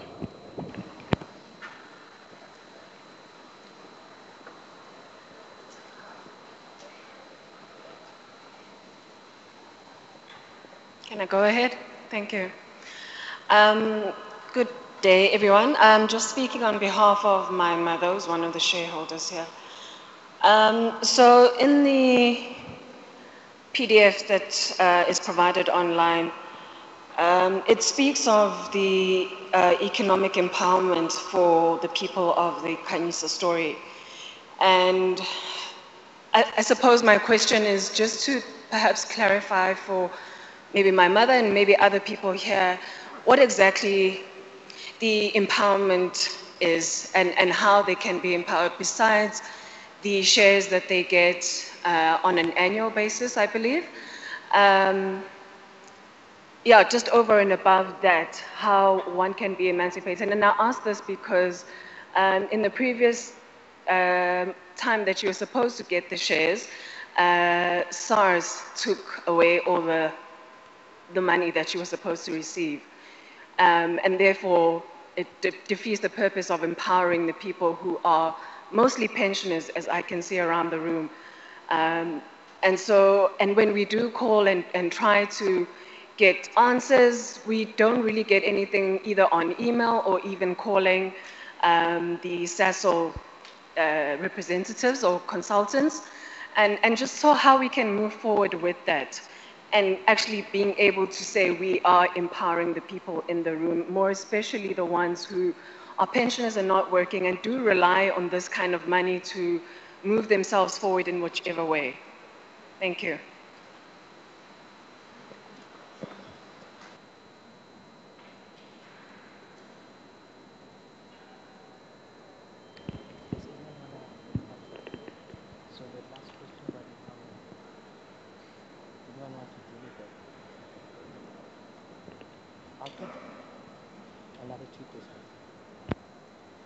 May I request 2 more questions before we start answering the questions that have been asked to expedite the process? Yes, Chair. The next question is from Ms. Mbali Sebokedi. Good morning, everyone. I'm speaking on behalf of Education Africa. Basically, the question is, to set the scene, 3 years before the Sasol and Zalo payout, the whole thing went pear-shaped, which is why we find ourselves with Sasol Khanyisa. But now with 3.5 years to go, it feels like we're in the same boat. especially considering that the fair value of SSA has decreased.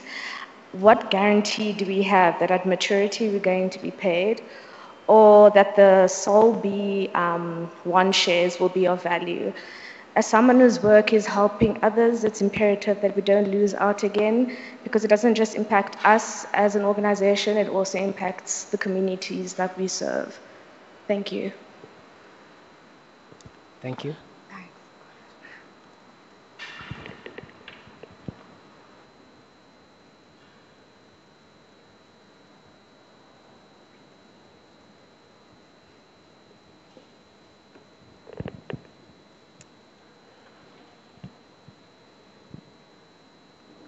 Okay, I'll start with dealing with the first question that was posed by Mr. Mukubu. So as mentioned by Ms. Bukedi in the last question, Sasol and Zalo was not fully successful, and there was a roll forward into Sasol and Zalo. In this process, shareholders received Sol B1 shares, and this deal was different to the first one in that it was no longer tied to the share price of Sasol, but rather to the performance of Sasol South Africa Limited. There is a debt that has to be paid because it was vendor funded, which means that it was funded by Sasol Limited, and the debt has to be paid off. The debt is paid off through the payment of dividends by Sasol South Africa, where 97.5% of the dividend pays off the debt, and then 2.5% of the dividend goes as a trickle dividend. The hope of everyone is that this scheme will be successful. Sasol, as you've heard from Mr. Katla, from Mr. Magwenzi, you've heard about their performance. And Sasol is working hard and tirelessly to make sure that they are going to continue making profits and to be successful, so that the dividends from Sasol South Africa will continue to flow in order to fully pay off the debt before or at the end of the term. And that is what they're trying to do. Us as directors are engaging with Sasol continuously to ensure that this scheme is going to be successful.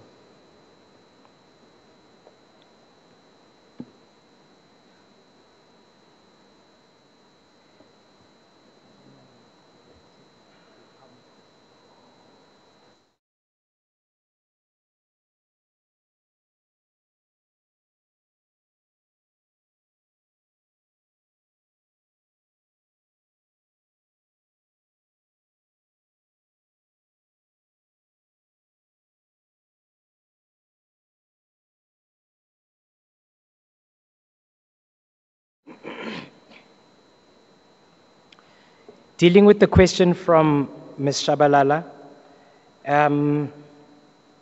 so the part of economic empowerment is really that shareholders are hopefully to receive shares in Sasol once the scheme ends in 2028. That will be the part of empowerment. In the interim, until we get there, there is a trickle dividend, and this is hopefully supposed to give a little bit back while the dividends are being paid. I think there's a lot of detail and intricacies that will need to be understood regarding the issue of SARS having taken away her money that she received. My understanding is SARS cannot take away shares, so if she received Sol B1 shares at the end of Inzalo, these should not have been taken away. So there needs to be some detail there, and I'm happy to sit with you afterwards. I deal with SARS and chat about what actually happened. Then we can find out the details around that. But the empowerment of the scheme is that ultimately the hope is that the shareholders of Khanyisa will receive shares in Sasol once the scheme has been settled. Yeah. I will defer to one of our board members, Mr. Kananelo, to deal with the question from Ms. Sibukedi. I just want to add, Chair, that the issue of empowerment as well happened at the formation of Sasol Khanyisa, when 10 Inzalo shares were equivalent, or people were given 1 Solbi share for each 10 Inzalo shares that they hold. And in that case, they're getting dividends from Sasol South Africa Limited for those Solbi 1 shares that they got. The other empowerment, Chair, you have mentioned it, will happen at the end of the period of the scheme. So thank you.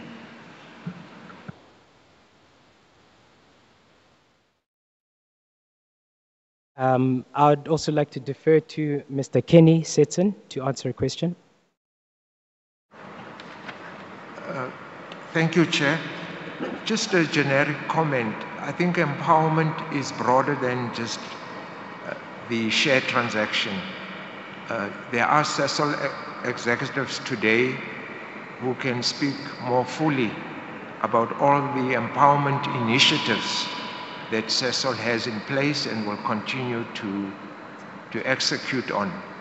So to the young lady, I would encourage her to spend a little more time today and establish all the exciting initiatives that Sasol supports across the nation, also directed at women-oriented businesses and so forth.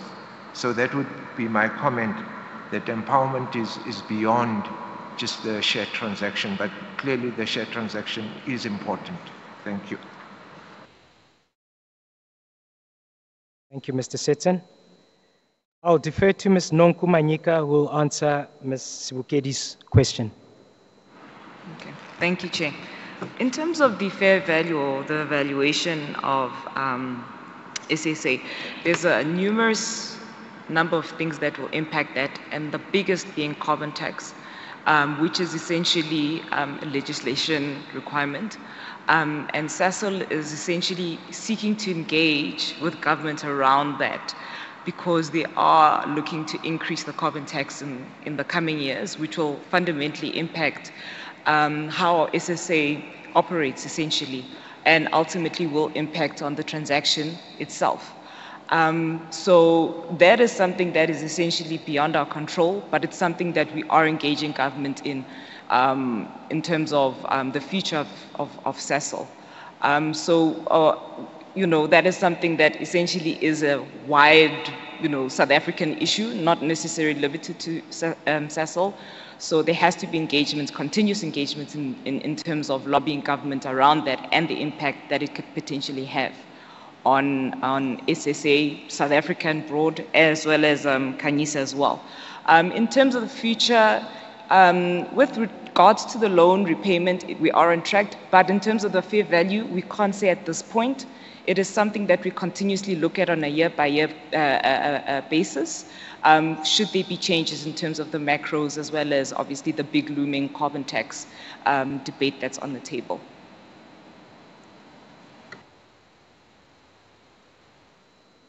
Yeah. I'd also like to defer to Ms. Zanele, who will add to that. Thanks. On that question on what is the difference between this transaction and the Inzalo transaction, and are we going to see any fruits, or are we going to see the same? I think the audit chair did explain some of the differences.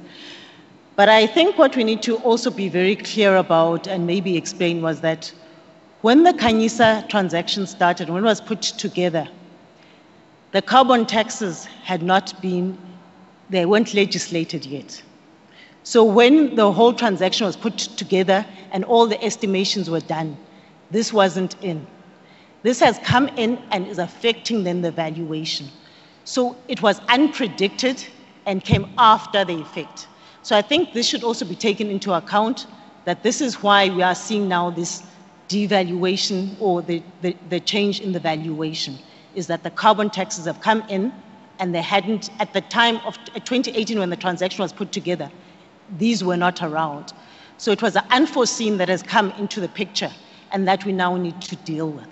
So I think this also needs to be put into the picture so we understand the picture a lot better than just thinking this transaction was put in with all of those.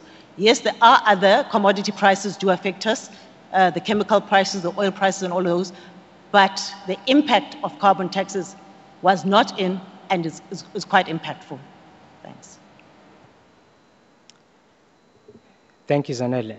Just to add to that,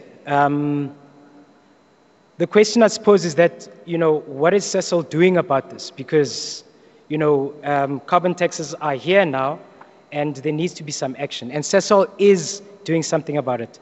One of the things that they're doing, and Mr. Khanyisa can add to that, but one of the things that they're doing is to lobby government to try and understand what happens post-2030.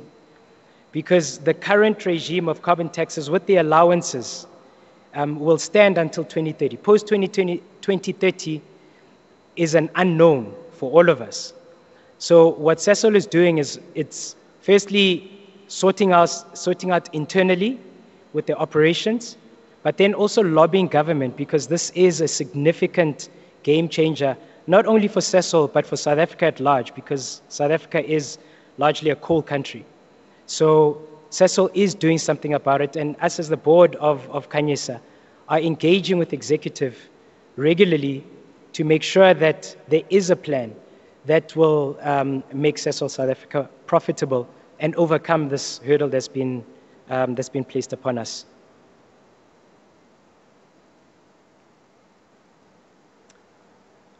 Are there any further questions? Yes, Chair, there are questions in the room and there is a comment online. I will start with that before moving to the questions in the room. From Mr. Hopewell Monaledi, I would recommend that you establish a day workshop to educate shareholders on the processes of today. That is, there is a lot of financial systems that inform the session today. But were we to have have little knowledge, that should assist. Were we to have a little more knowledge, I think is the comment, that should assist to participate better. Further, there is little knowledge about the empowerment and opportunities in the business as shareholders. And a following comment from Mr. Monaledi, these BE shares have never worked in South Africa for black shareholders. Moving to the room, Chair. Next question is from Mr. Khonse Padime Hope Tobajane. Hello, thank you. So my question is directed to Sasol as a company. Given its scale of operation, its importance in global supply chain and access to the planet's most liquid market, the New York Stock Exchange, what are the strategies being adopted around the falling share price? And is the workforce overly bloated? Are there plans maybe to withhold paying dividends and direct that to a growth strategy of acquiring companies to further increase the market cap, the growth, and its operation globally? Thank you.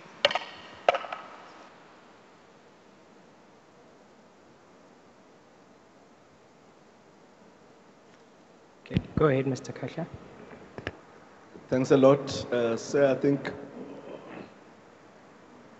as indicated, it's always a concern for us when there has been moments of underperformance that impact on us returning value to our shareholders. And so we've been focusing on addressing all of the controllables affecting our business. And we equally have been putting a lot of attention to deal with the problem around coal quality, which is an area that we've also been finding ourselves in a space of difficulties around that. And so we are working programs around what we could do in relation to dealing with coal quality, which could include using technologies in respect of destoning. Now, of course, we've indicated in terms of we've communicated our approach in respect to what would inform the generation of dividends broadly within the Sasol space. And we're talking now, I think, that from what you were talking about, that's with reference to Sasol South Africa, to Sasol Limited. And so if you look at our capital allocation framework, it includes a focus around paying down debt, but also making an assessment around the dividend being declared out of the free cash flows of the business. We are not rushing around what could be done in terms of potential M&A transactions as indicated. Now, those are always assessed on an ongoing basis, but of course, you've got to bear in mind what we've already set out in terms of our capital allocation framework, which of course also puts in a lot of emphasis around us getting to pay down, getting us to pay down debt. Fundamental to us, as we've also said, has been the focus around fixing the existing business, what we sometimes refer to as the foundation business. These include, for example, entities within Sasol South Africa, which is the entity that Sasol Khanyisa has invested in. And we believe that we've got to deal with both addressing the profitability and effectiveness of our business in this, that is on the foundation side, to enable us to start investing also into opportunities that begin to green our business. Now, I indicated, for example, that we had focused ourselves on aiming to generate or get through PPA arrangements 1,200 megawatts of renewable energy. And I indicated already that we have already in store now 760 megawatts. And equally connected to that, part of what I indicated is what we've done in relation to bringing on board the Msenge Emoyeni wind farm in the Eastern Cape. Those are beneficial to our future direction because they have an impact in lowering our carbon profile, and as we focus on those as well, you will get to an opportunity of looking at more other areas where we could invest the monies that we generate after we've also made the payments that have to be made in respect of paying down debt. Thanks a lot. Thank you, Mr. Kasha. We also note the question or the comment that was posed online. We've deferred it to the Social and Ethics Committee, who will workshop it so that further additional education can be given to shareholders regarding the financial processes. I'd like to, at this time, remind shareholders that the voting process or voting platform will be closing in 10 minutes. Once the voting closes, you will not be able to change any vote cast in respect of any resolution. If you have not yet cast your vote or want to change any vote, please do so now as we take another question or two. If there are any further questions, please. Chair, there are questions in the room. The next one comes from Mr. Qinibandla Zwakala.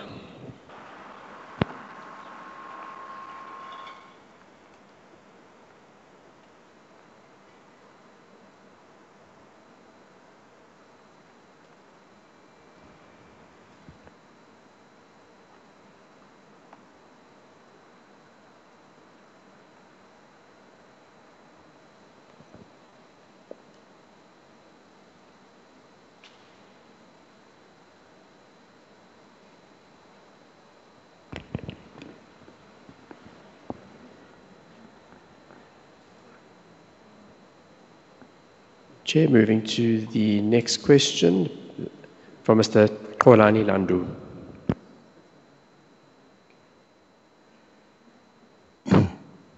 Oh, thank you, Chair. My question is, I just wanted to check in terms of this, or from Mr. Khahla.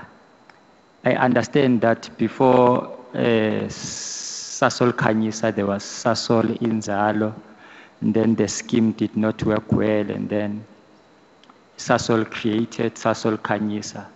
Now I just want to check that we are now maybe 3 to 4 years to the end of this scheme. What are the plans that are in the pipeline in terms of the continuation of the broad-based black economic empowerment?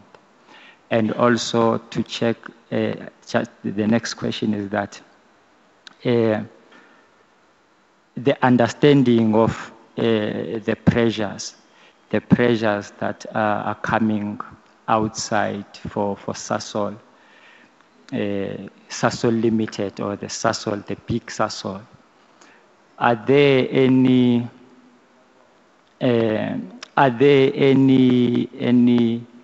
innovative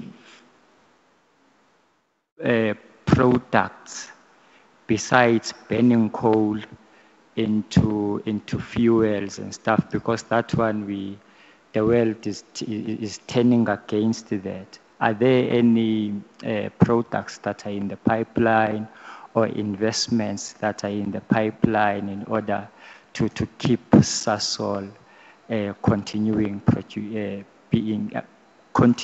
to come up with innovative products?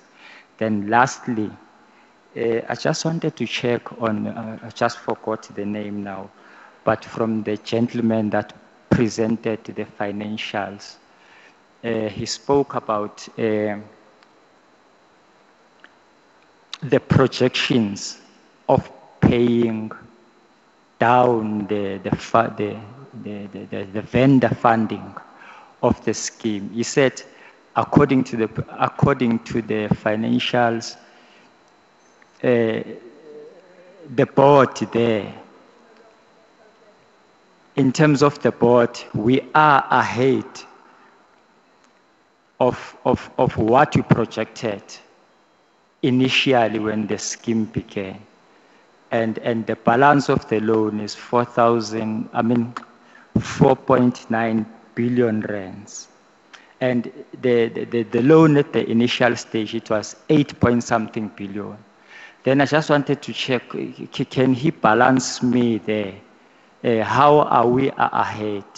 And by looking at the remaining period of the scheme, are we anticipating that the loan would have been fully paid by that time?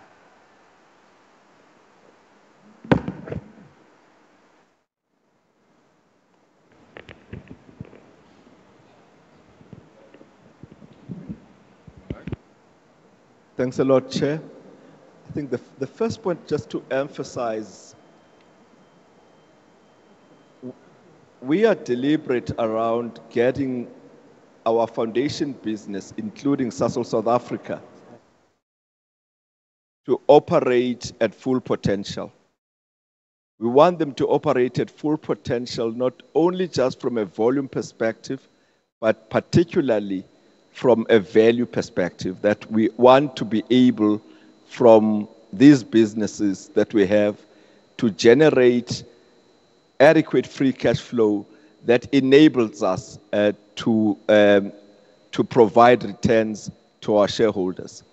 Now, I've indicated that there are a number of areas that we are focusing on to enable us to do that. One of the areas that has been a challenge for us has had to do with the feedstock, particularly coal, and in relation to coal, dealing with coal quality. And we have measures that we're working on to address that. So we want to get our businesses operating at full potential. The other point that's been asked is around how can we transition the business? So as you are aware, the number of interventions I indicated when I spoke earlier, we have been making investments in the renewable space. Where we indicated that out of the 1,200 megawatts of renewables that we've been looking for, we already have in store about 760 megawatts. So that's reflecting the focus we're bringing into meeting that expectation. As you know, already last year, we started producing green hydrogen from our plant in Sasol. Now, of course, it is important that you link up what we produce to also the demands for that product. So we've got green hydrogen in Sasol, and there's not been off-takers for that green hydrogen, which resulted in an impairment in respect of that. So we want to match the changes that are being made also to demand, so that because we do need people to pay for the new greener products that we're providing for. Now, Sasol Limited has also been making investments in the area of sustainable aviation fuels. And we've got partnerships relating to sustainable aviation fuels. We started a JV known as Zephyr. That's a JV which we've incorporated in the Netherlands, and it's a JV we have with one of the leading technology partners, Halde Topso. So we are not ignoring the need to be focused around transitioning, but we do believe transitions have to be managed responsibly, and part of managing them responsibly is also managing the impact on people. Hence, we speak around the just transition. And so we're working around measures together with other players around what could be done to enable a just transition. And a just transition is one that makes sure that even as you transition, including transition feedstock, you do not leave people behind. You do not leave people left out without jobs, but you create space for that as well, that everybody is taken along in what we're doing. So there are a number of things that we'll continue to look at. We do invest a lot in technology, and as you've seen, that's reflected in the fact that we've been able to pivot our technologies across different feedstocks. We are leading in, for example, coal to liquids. We also have technology in relation to gas to liquids. And that technology, we also are finding it to be able to play a role, as I've indicated, including in areas like sustainable aviation fuels, and also potentially, as reflected in what we've already done around also areas relating to green hydrogen. Thank you. Thank you, Mr. Khanyisa. I'll also defer to Mr. Magwenzi to address the last part of the question. Yeah, thank you, Chair. I'll try and handle the second part of the question, which was in two parts. I think the first part was on why are we ahead in terms of the debt repayment profile. So I'll talk to that first. So I think it's important to note that over the past 6 years, in terms of the dividends declared from Sasol South Africa, there were a number of asset disposal transactions which happened, which were not originally projected in 2018.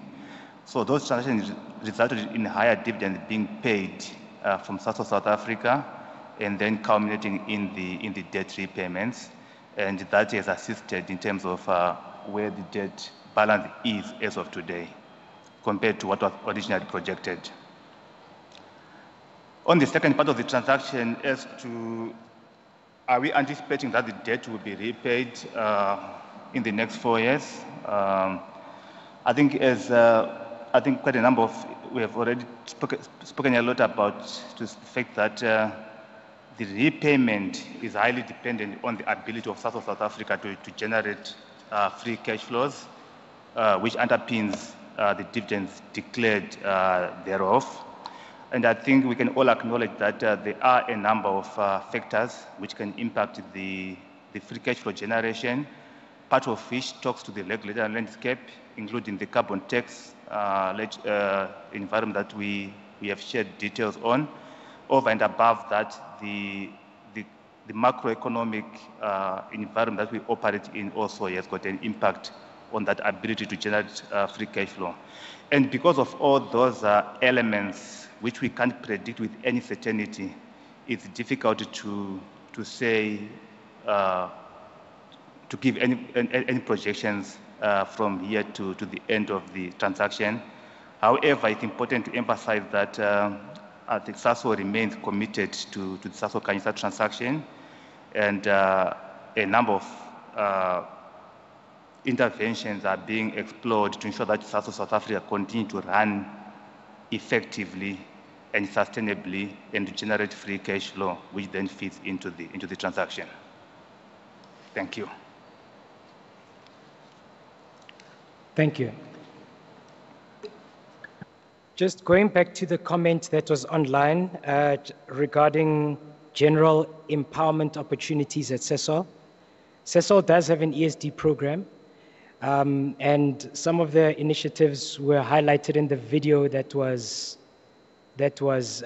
projected earlier.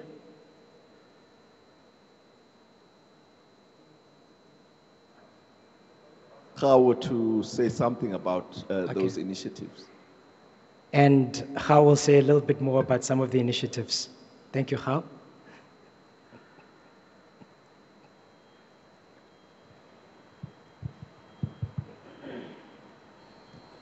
Good morning.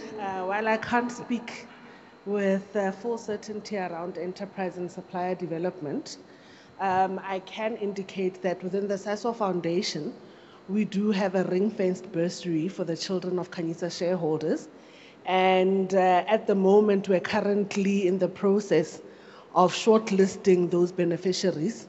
I think at this point, about 16 or 18 of them are currently undergoing psychometrics in order to be allocated that bursary for the 2025 academic year. In total, as the Sasol Foundation, we issue roughly between 60 to 80 undergraduate bursaries every year. And 10 of those bursaries are ring-fenced or earmarked for the children of Khanyisa shareholders. And they're focused around STEM education as well as non-STEM disciplines. In addition to this, there are opportunities for the children of Khanyisa shareholders and even those Khanyisa shareholders who might meet the criteria of our various Bridge to Work programs to also participate within those programs where they're taking part within their area. And those areas tend to include Secunda, Sasolburg, Ekandastria, KwaZulu-Natal, and then through support from our energy business, we also do take it out into other parts of the country like Northern Cape. And we have some projects running here in the Germiston area. So those opportunities would focus around the various disciplines of Bridge to Work, which include IPEPE, the farming project. It includes the welding program, motor mechanics, as well motor mechanics 4IR or digital technologies under business services. It also includes programs like our services programs like the one that we're running in Sasolburg around the removal of invasive species. So that's based around environmental protection. We have another program that is just starting now. We've just recruited approximately 1,000 young people to take place in the solar PV installation and maintenance program. So these opportunities are always there. They're available. They're usually advertised on our site, but they're also advertised through local media as well as our social media pages. So I would encourage the Khanyisa shareholders to look out for those opportunities. Thank you very much, Khao. Ladies and gentlemen, the polls are now closed, and all the votes have been counted and verified by our share registrars. As the results are being demonstrated, they're on the screens right now. I'll read them out. The first resolution to re-elect, each by way of a separate vote, the following directors retiring in terms of clause 22.2.4 of the company's MOI: Mr. T.R. Madiba, 99.98 in favor. To re-elect, each by way of a separate vote, the following directors retiring in terms of clause 22.2.4 of the company's MOI: Mr. K.M. Makheta, 99.99% in favor. To elect Mr. T.P. Aaron as an independent non-executive director of the company in terms of clause 22.2.8 of the company's MOI, 99.96% in favor. To appoint KPMG Inc., nominated by the company's audit committee as independent auditor of the company and the Sasol Khanyisa Group, 99.95% in favor. To elect each by way of a separate vote the members of the audit committee: Ms. N. Manyika, 99.99% in favor. To elect each by way of a separate vote the members of the audit committee: Mr. K.M. Makheta, 99.99%. To elect each by way of a separate vote the members of the audit committee: Mr. K.H. Setzen, 99.99% in favor. Thank you, ladies and gentlemen.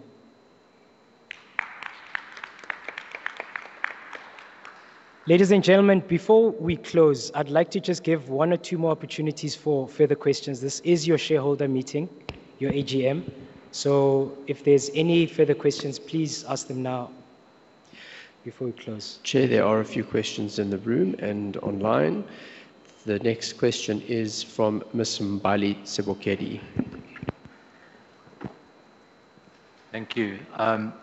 My name is Rodney Selbst. I'm also representing Education Africa.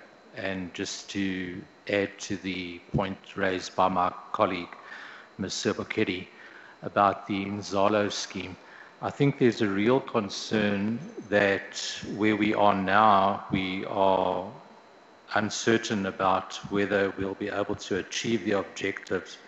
And we don't want to go down the same line that we did with Nzalo.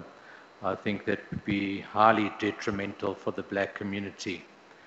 And we've heard from the board and also from the SSA chair about all the initiatives in place, and they are encouraging, but we are still uncertain as to what will happen, between now and the 4-year or the 3 years left to repay the debt. And when we look at the graph that you illustrated with the red and the blue line, although we are ahead of the curve at this stage, the trend is currently negative, and that's of huge concern. And we would like to request, and hopefully we would have the support of other shareholders in the room, to convene a special general meeting of Sasol Khanyisa in the first quarter of 2025 in order to obtain an update or progress report as to where we stand. Thank you.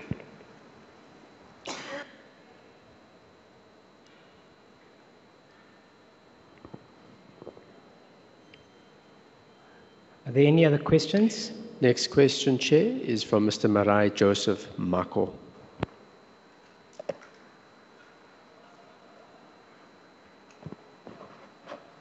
Good day.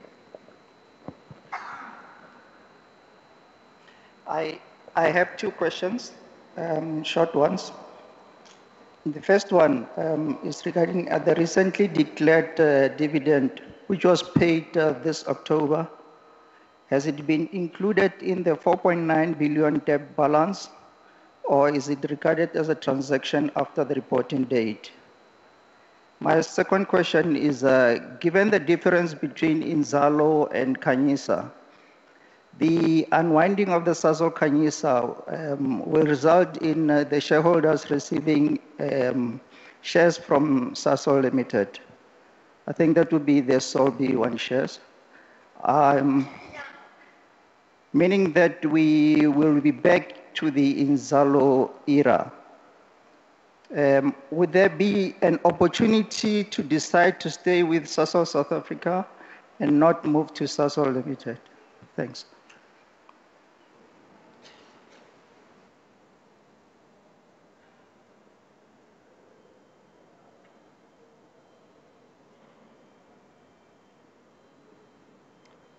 Are there any other questions before we attend to the questions that have been asked? Yes, Chair. There is a question online from Linde Malinganyati. It's to do with Sasol social investment initiatives and hydrogen. I will paraphrase this. How does Sasol in Society Mobile Labs get scaled in alignment with creating sustainable jobs and development for the Sasol Khanyisa beneficiaries? How can these be utilized for field research within Sasol and to bridge the scope for regional land reform in areas with a focus on permaculture solutions and the potential of power of hydrogen or wind and fuel energy? And how can this be done into agricultural land reform initiatives along with implementing one-stop Sasol convenience centers?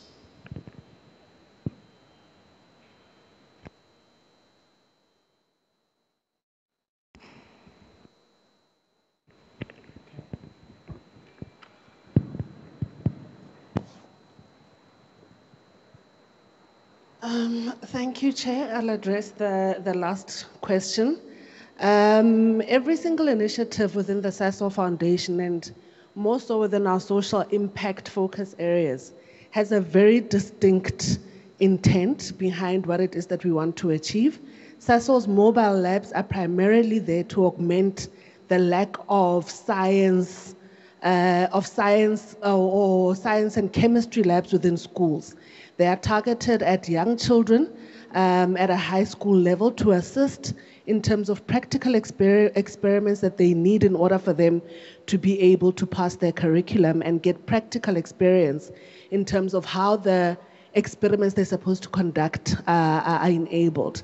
They were not meant to cover elements such as research, etc. From a research perspective, we do run research through our previously or historically disadvantaged institutions, such as University of Venda, University of Mpumalanga, University of Northwest.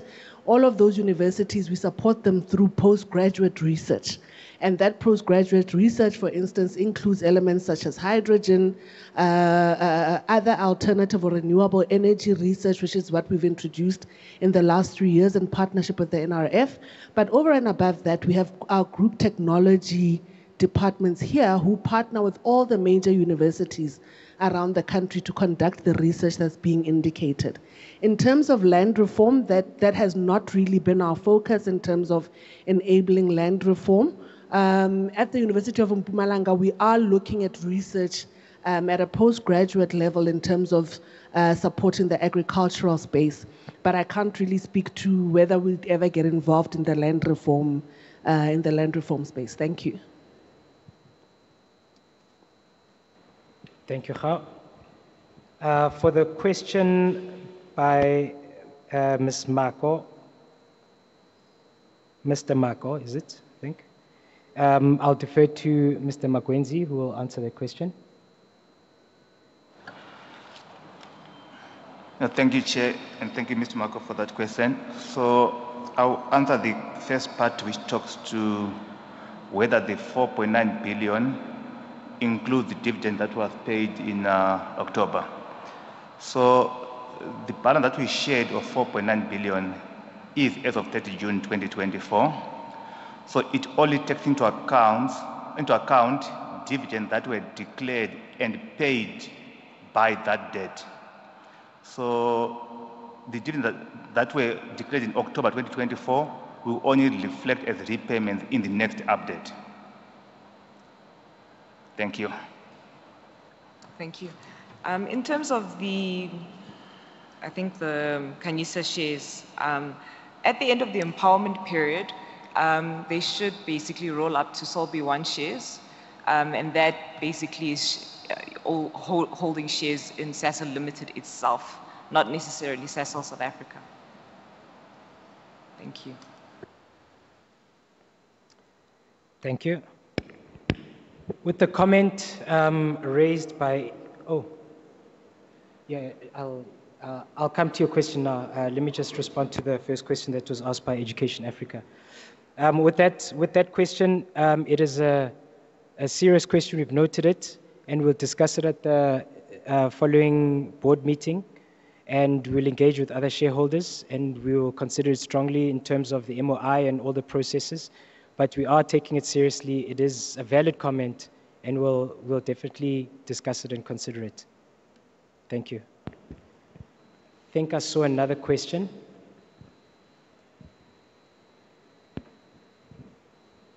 Another 2 questions. Chair, there are a number of questions in the queue. They must press the button. I think if you have questions, you must use your question tool, and then it will be alerted. You'll be given the opportunity to. The next question, Chair, is a follow from Mr. Marai Joseph Mako.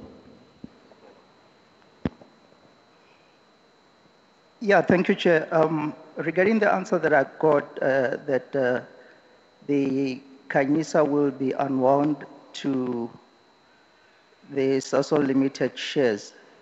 The question I'm posing that is that since that will happen, are we not going back to the initial stage where the Inzalo shares were with the Sasol Limited and it didn't do well, and for it to do well, the Khanyisa scheme came up and it is doing well because of the Sasol South Africa shares. So I'm just saying that, are we not going back to the Inzalo era, knowing that we were there and it didn't perform?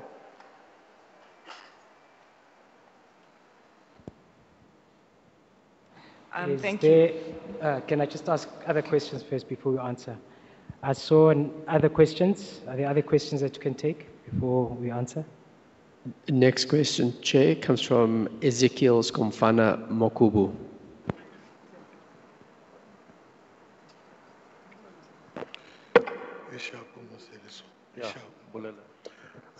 Ke a le dumedisa kaofela. E sale Ezekiel Mokubu. Ke botsisitse potsiso ga ke ke kry-e ke sa boela mo yona gape. Ke rekile di-shares ka 2008. Ho fihlela ka tšeo ke 16 years. Ha ke so kry selo. Ene ke pensionare ke tshepile ona tšhelete eo.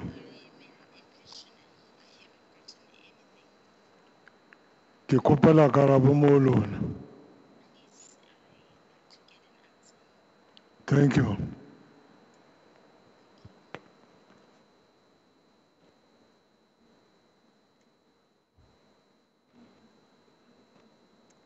Thank you. Any other question? Next question, Chair, is from Mr. Kubu Yakumuzi Mwedi.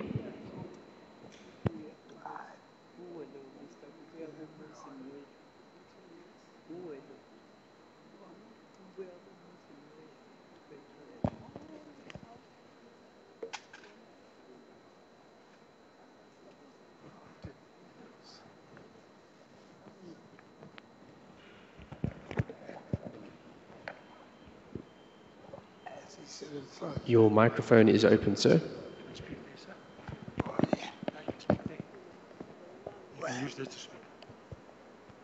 Okay, yeah. Hayi umbuzo wami nje mina mancane Mr. Chairman ukuthi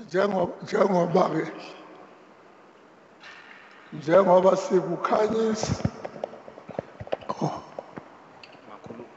njengoba sikukhanyisa into zethu zihamba kanjani ngohlelo lwey'mali ngoba phela sikukhanyisa sesaphuma ko-Sasol Limited ukuthi ukhanyisa yena uhlela kanjani ukuze masiqeda sithole kahle imali zethu ngiyabonga.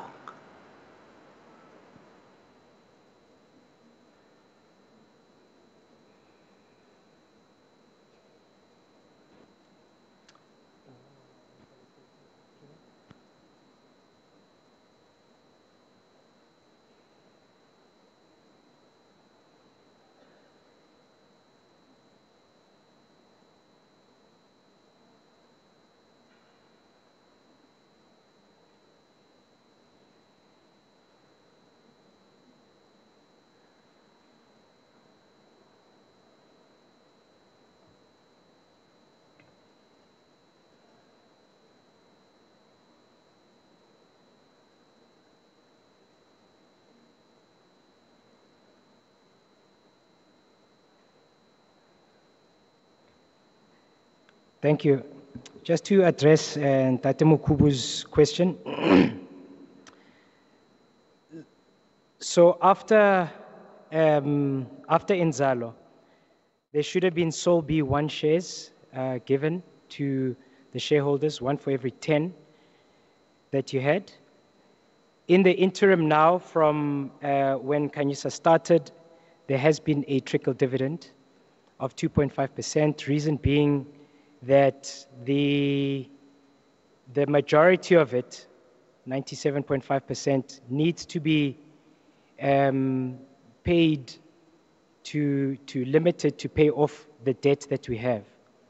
If you have not been receiving your dividends, can I encourage you to please speak to JSE Investor Services, who will make sure that your details are correct so that you will receive something, the trickle dividend that is due to you.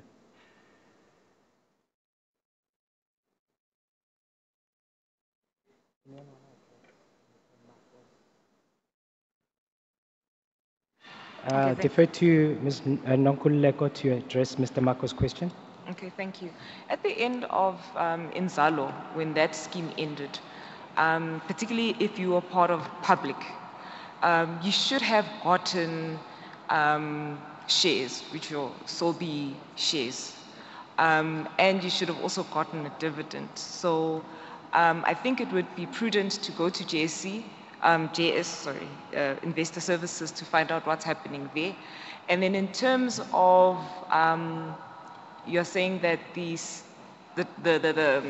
Khanyisa pretty much looks similar to Inzalo. In essence, it's an empowerment deal, meaning at the end of it, you need to be empowered, and the best way to do so is by having shares.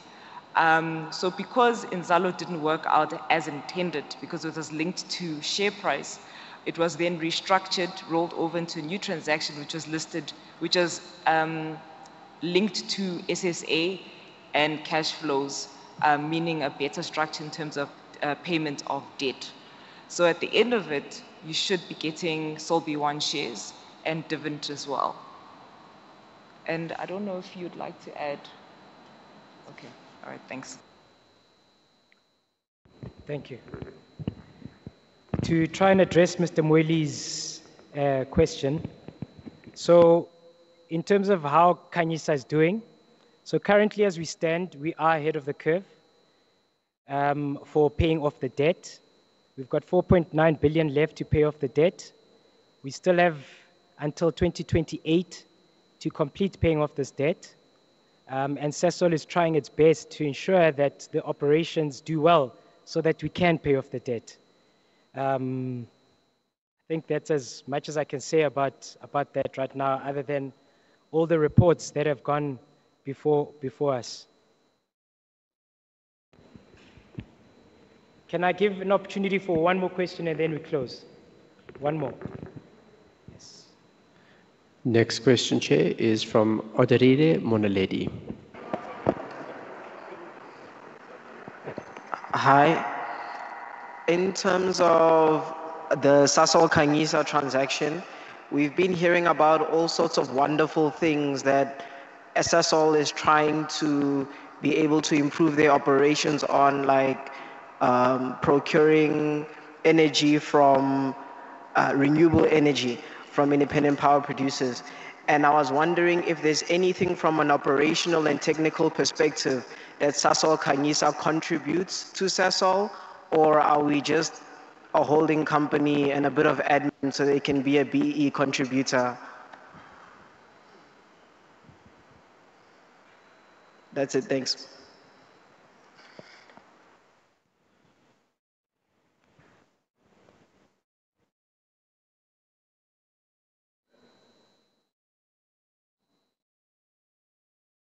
Mr. Kananelo will address that question. Thank you very much for that question. Sasol Khanyisa is not an operating entity.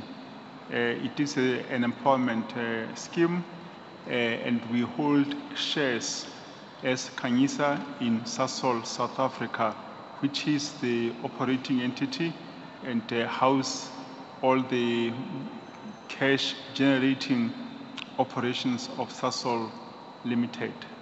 They are housed within Sasol South Africa. Thank you.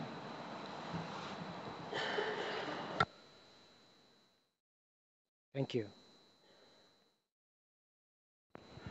Ladies and gentlemen, we've just got a comment from Ntate Mohapi, and then we've got a question. So will you use your tool to ask questions? I saw your hand. Are you able to use your tool? It's not working. Okay. Can somebody assist the gentleman with the tool or a mic? Chair, there are a number of questions lined up. Okay.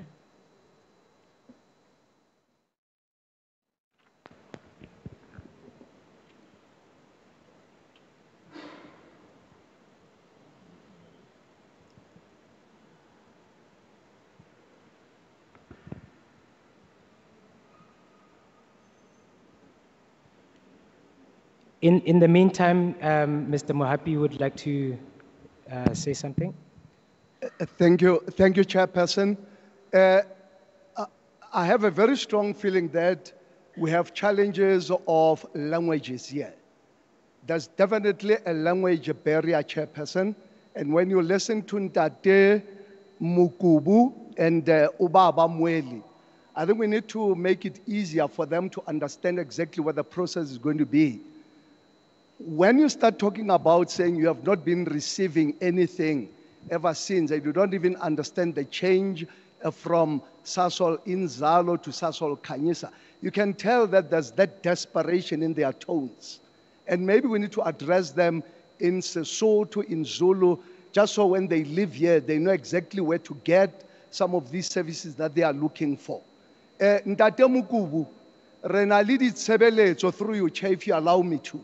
Go ahead. Re na le ditshebeletso tsa hore le tle le utlwisise hore ho tloela kajeno tsatsing la kajeno re na le basebetsi ba rona re ba bitsa JSE Investor Services ba teng mane morao bomme le bontate re tlo kopa hore le ske la tsamaya le ho bona le lo checka hore e ka bana di address tsa lona ntse di lokile e ka bana di shares tsa lona di ntse di le teng ha e be ile hore mohlomong ha le a fumana meputso ya lona ha re bua ka meputso re bua ka di dividend akere mola re sebeditse hantle Sasol Khanyisa hona le moputso o le o fumaneng ha e be ile hore ha o soka o fumana di dividends. If you never received any dividends, please, it then says to us there's a need for you hore o ye o lo buisana le bona ka jeno ra utlwana bomme le bontate le skebe la tsamaya ke tokelo ya lona hore le tle mo kopanong e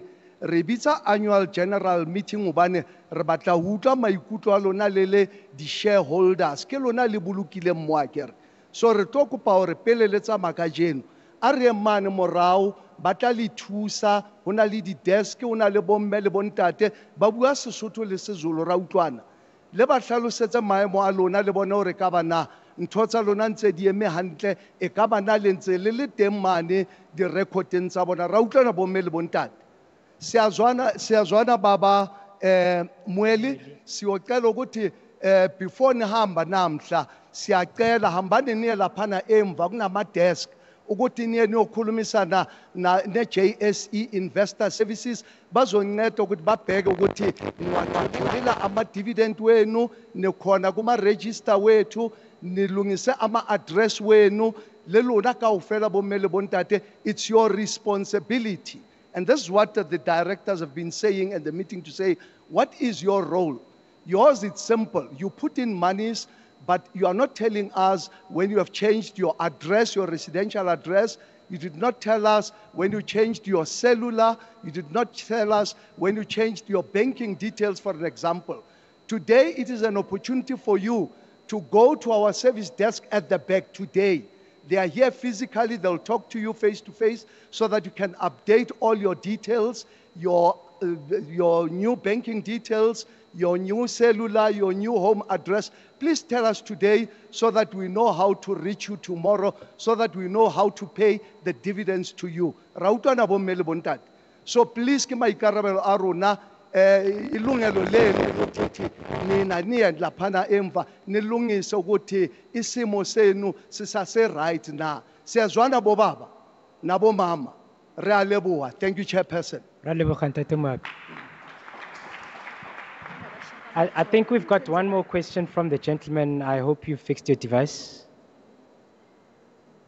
Yes, sir. Oh, okay, it's another one. Sorry, sir. I think it's the gentleman behind you. He's been asking, waiting for a while. Yes.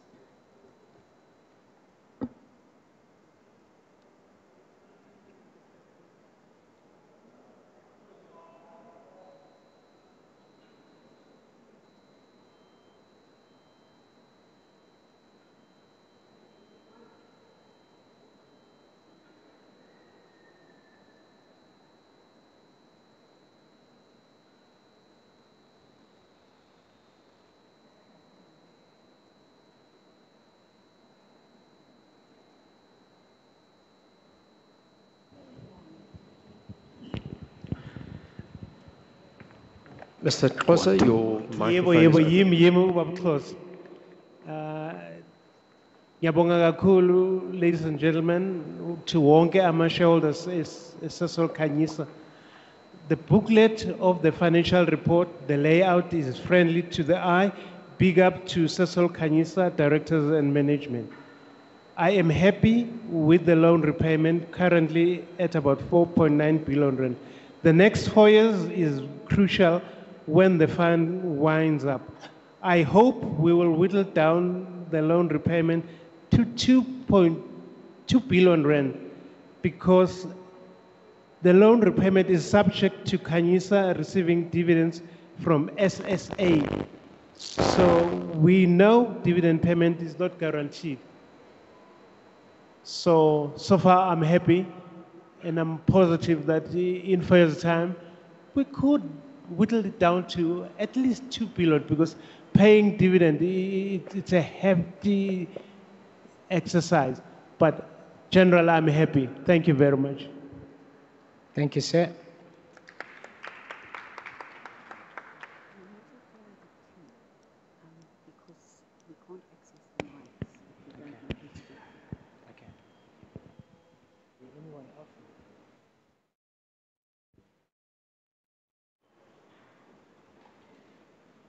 I believe there's still a queue of questions. We're happy to address those questions.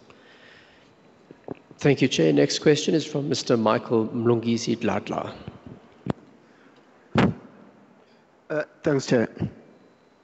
Chair, the question that I've got, it might be addressed to Sasol Chairperson. Chair, I wonder if you can just clarify us. There was a massive investment that was made by Sasol South Africa in Louisiana. I believe that was called Lake Charles. And around that time, I think it was probably, they were still in Rosebank, their head office. And we thought probably this is one of the most investment that was made by Sasol. Being the kid of maybe Sasol Inzalo and now Sasol Khanyisa, I thought probably should have been here something, but I haven't heard anything except some negative things or that I will hear from me or something. Is it Lake Charles in Louisiana became a liability or a burden of Sasol South Africa, which probably might have an impact on Sasol Inzalo and Sasol Khanyisa? Can maybe the chairperson of the board clarify, is it yielded anything maybe to the company, or it was just a waste of money there because there was billions of rands that were spent there? And I'm sorry to be out of order slightly. I wanted maybe when I was a little bit late, but there was a question that I wanted to pose on the financial that I was here about a year ago. And then that's this kid, Sasol Khanyisa, was born when it was 2018. He was already dead. If you can just break us slightly, how much did we pay from last year up to now, 31st of June? Then we have a projection, say, okay, as an investor in this scheme, possibilities that they might be paid up on time. I understand it's massive debt of about 4.5 billion, but I think last year it was about 5 billion. I'm subject to correction. But I've just missed that portion because I had a problem with Grayson Drive. There was a massive traffic, which is not your fault. But chairperson of the board, can you explain about Lake Charles in Louisiana? Is it at least something to Sasol SA? Thanks, Chair.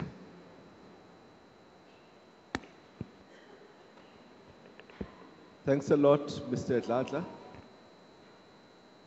I think the first point perhaps is just to provide a clarification. Sasol South Africa has not made an investment in Louisiana and Lake Charles. That, of course, was made by Sasol Limited. Sasol Limited has made that investment. Of course, we are still paying off a significant debt connected to that investment. And that's a factor, of course, that affects the group, but it was not an investment of Sasol South Africa, but of the parent of Sasol South Africa, being Sasol Limited. Thanks.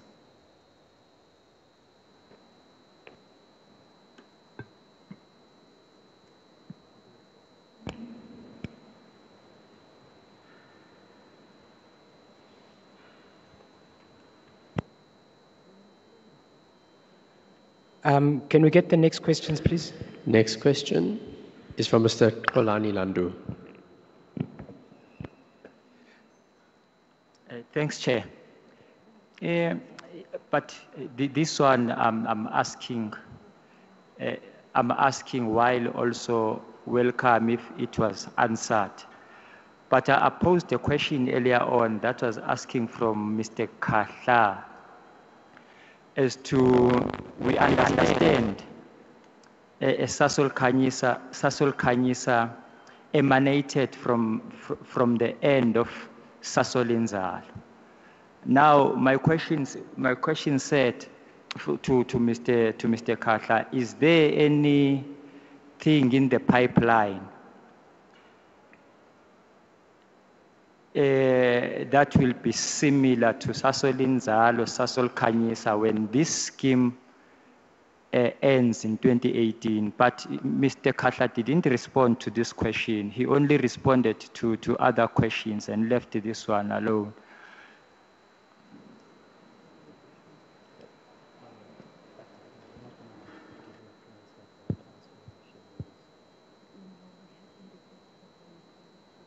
Firstly, my apology that, Mr. Landu, that I may have missed your question, which I think has been answered also around the fact that when this transaction winds up, you'll end up with the Sol B 1 shares, which are essentially shares that are in Sols, which is Sasol Limited.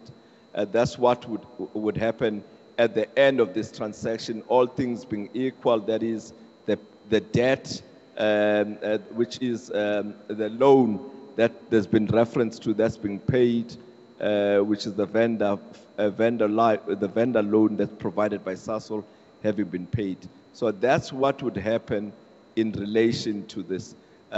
As to whether another different structure, that's not in contemplation at this stage.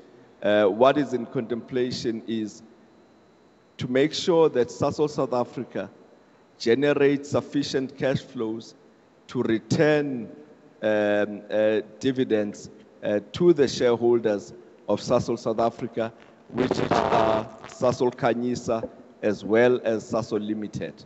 And when that is done, the debt being paid, then there has to be a flip up to Sasol Limited through the Sol B1 structure.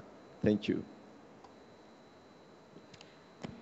Ladies and gentlemen, we have to take 2 more questions and then we have to bring the meeting to a close. We are already over time. So can we have the last 2 questions, please?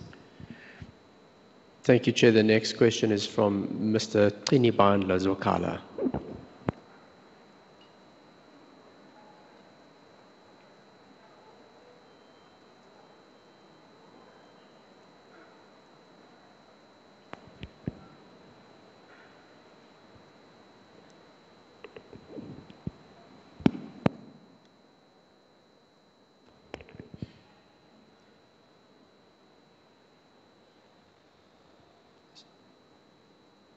Chair, we will move to the next question from Mr. Paulus Mabona.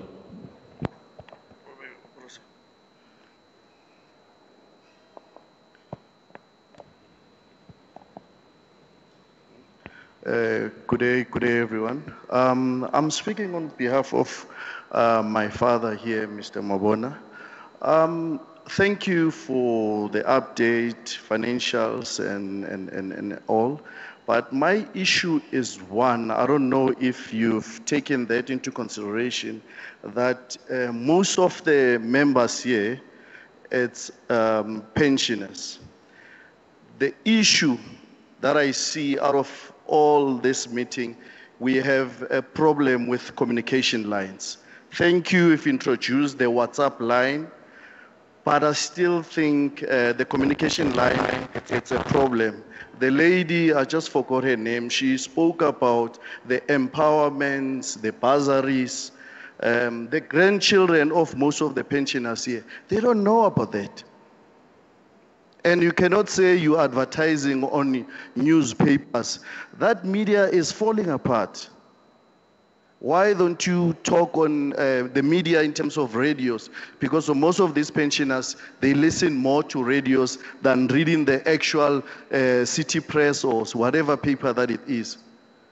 Please improve on your communication line. And before the annual meeting, I second the School of South Africa. Please prepare a meeting for us so that you school the members, because now we're talking about the unpaid dividends. That thing should have been handled long time. That's my issue. That's the complaints of my father. Yes, here we are outlining the meeting in English, but there should be someone who speak as well in our African language. Thank you.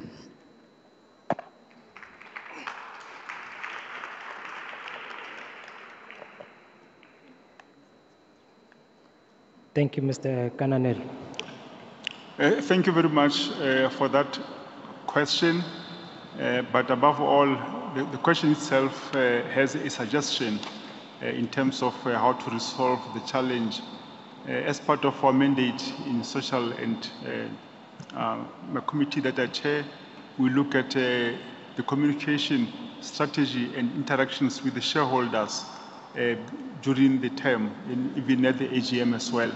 So we will consider the suggestion and the feedback, because you are right, there's a lot of information that we put on the internet, on our website, we've got the chat board now, But the point you are raising makes sense that most of our shareholders are now pensioners. They don't know about the chatbots and websites and other things. And we must consider how best we can reach them. And you have also put a suggestion which we will consider. So thank you very much.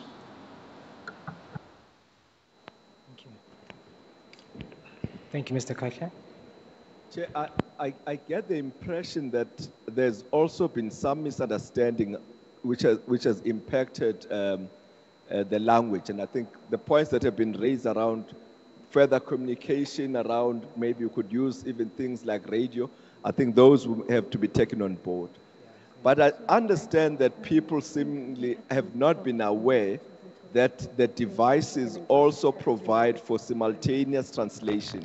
So you could set up choosing one of the languages you prefer to hear the deliberations in. And so I think let's make sure in future that people get to have that understanding.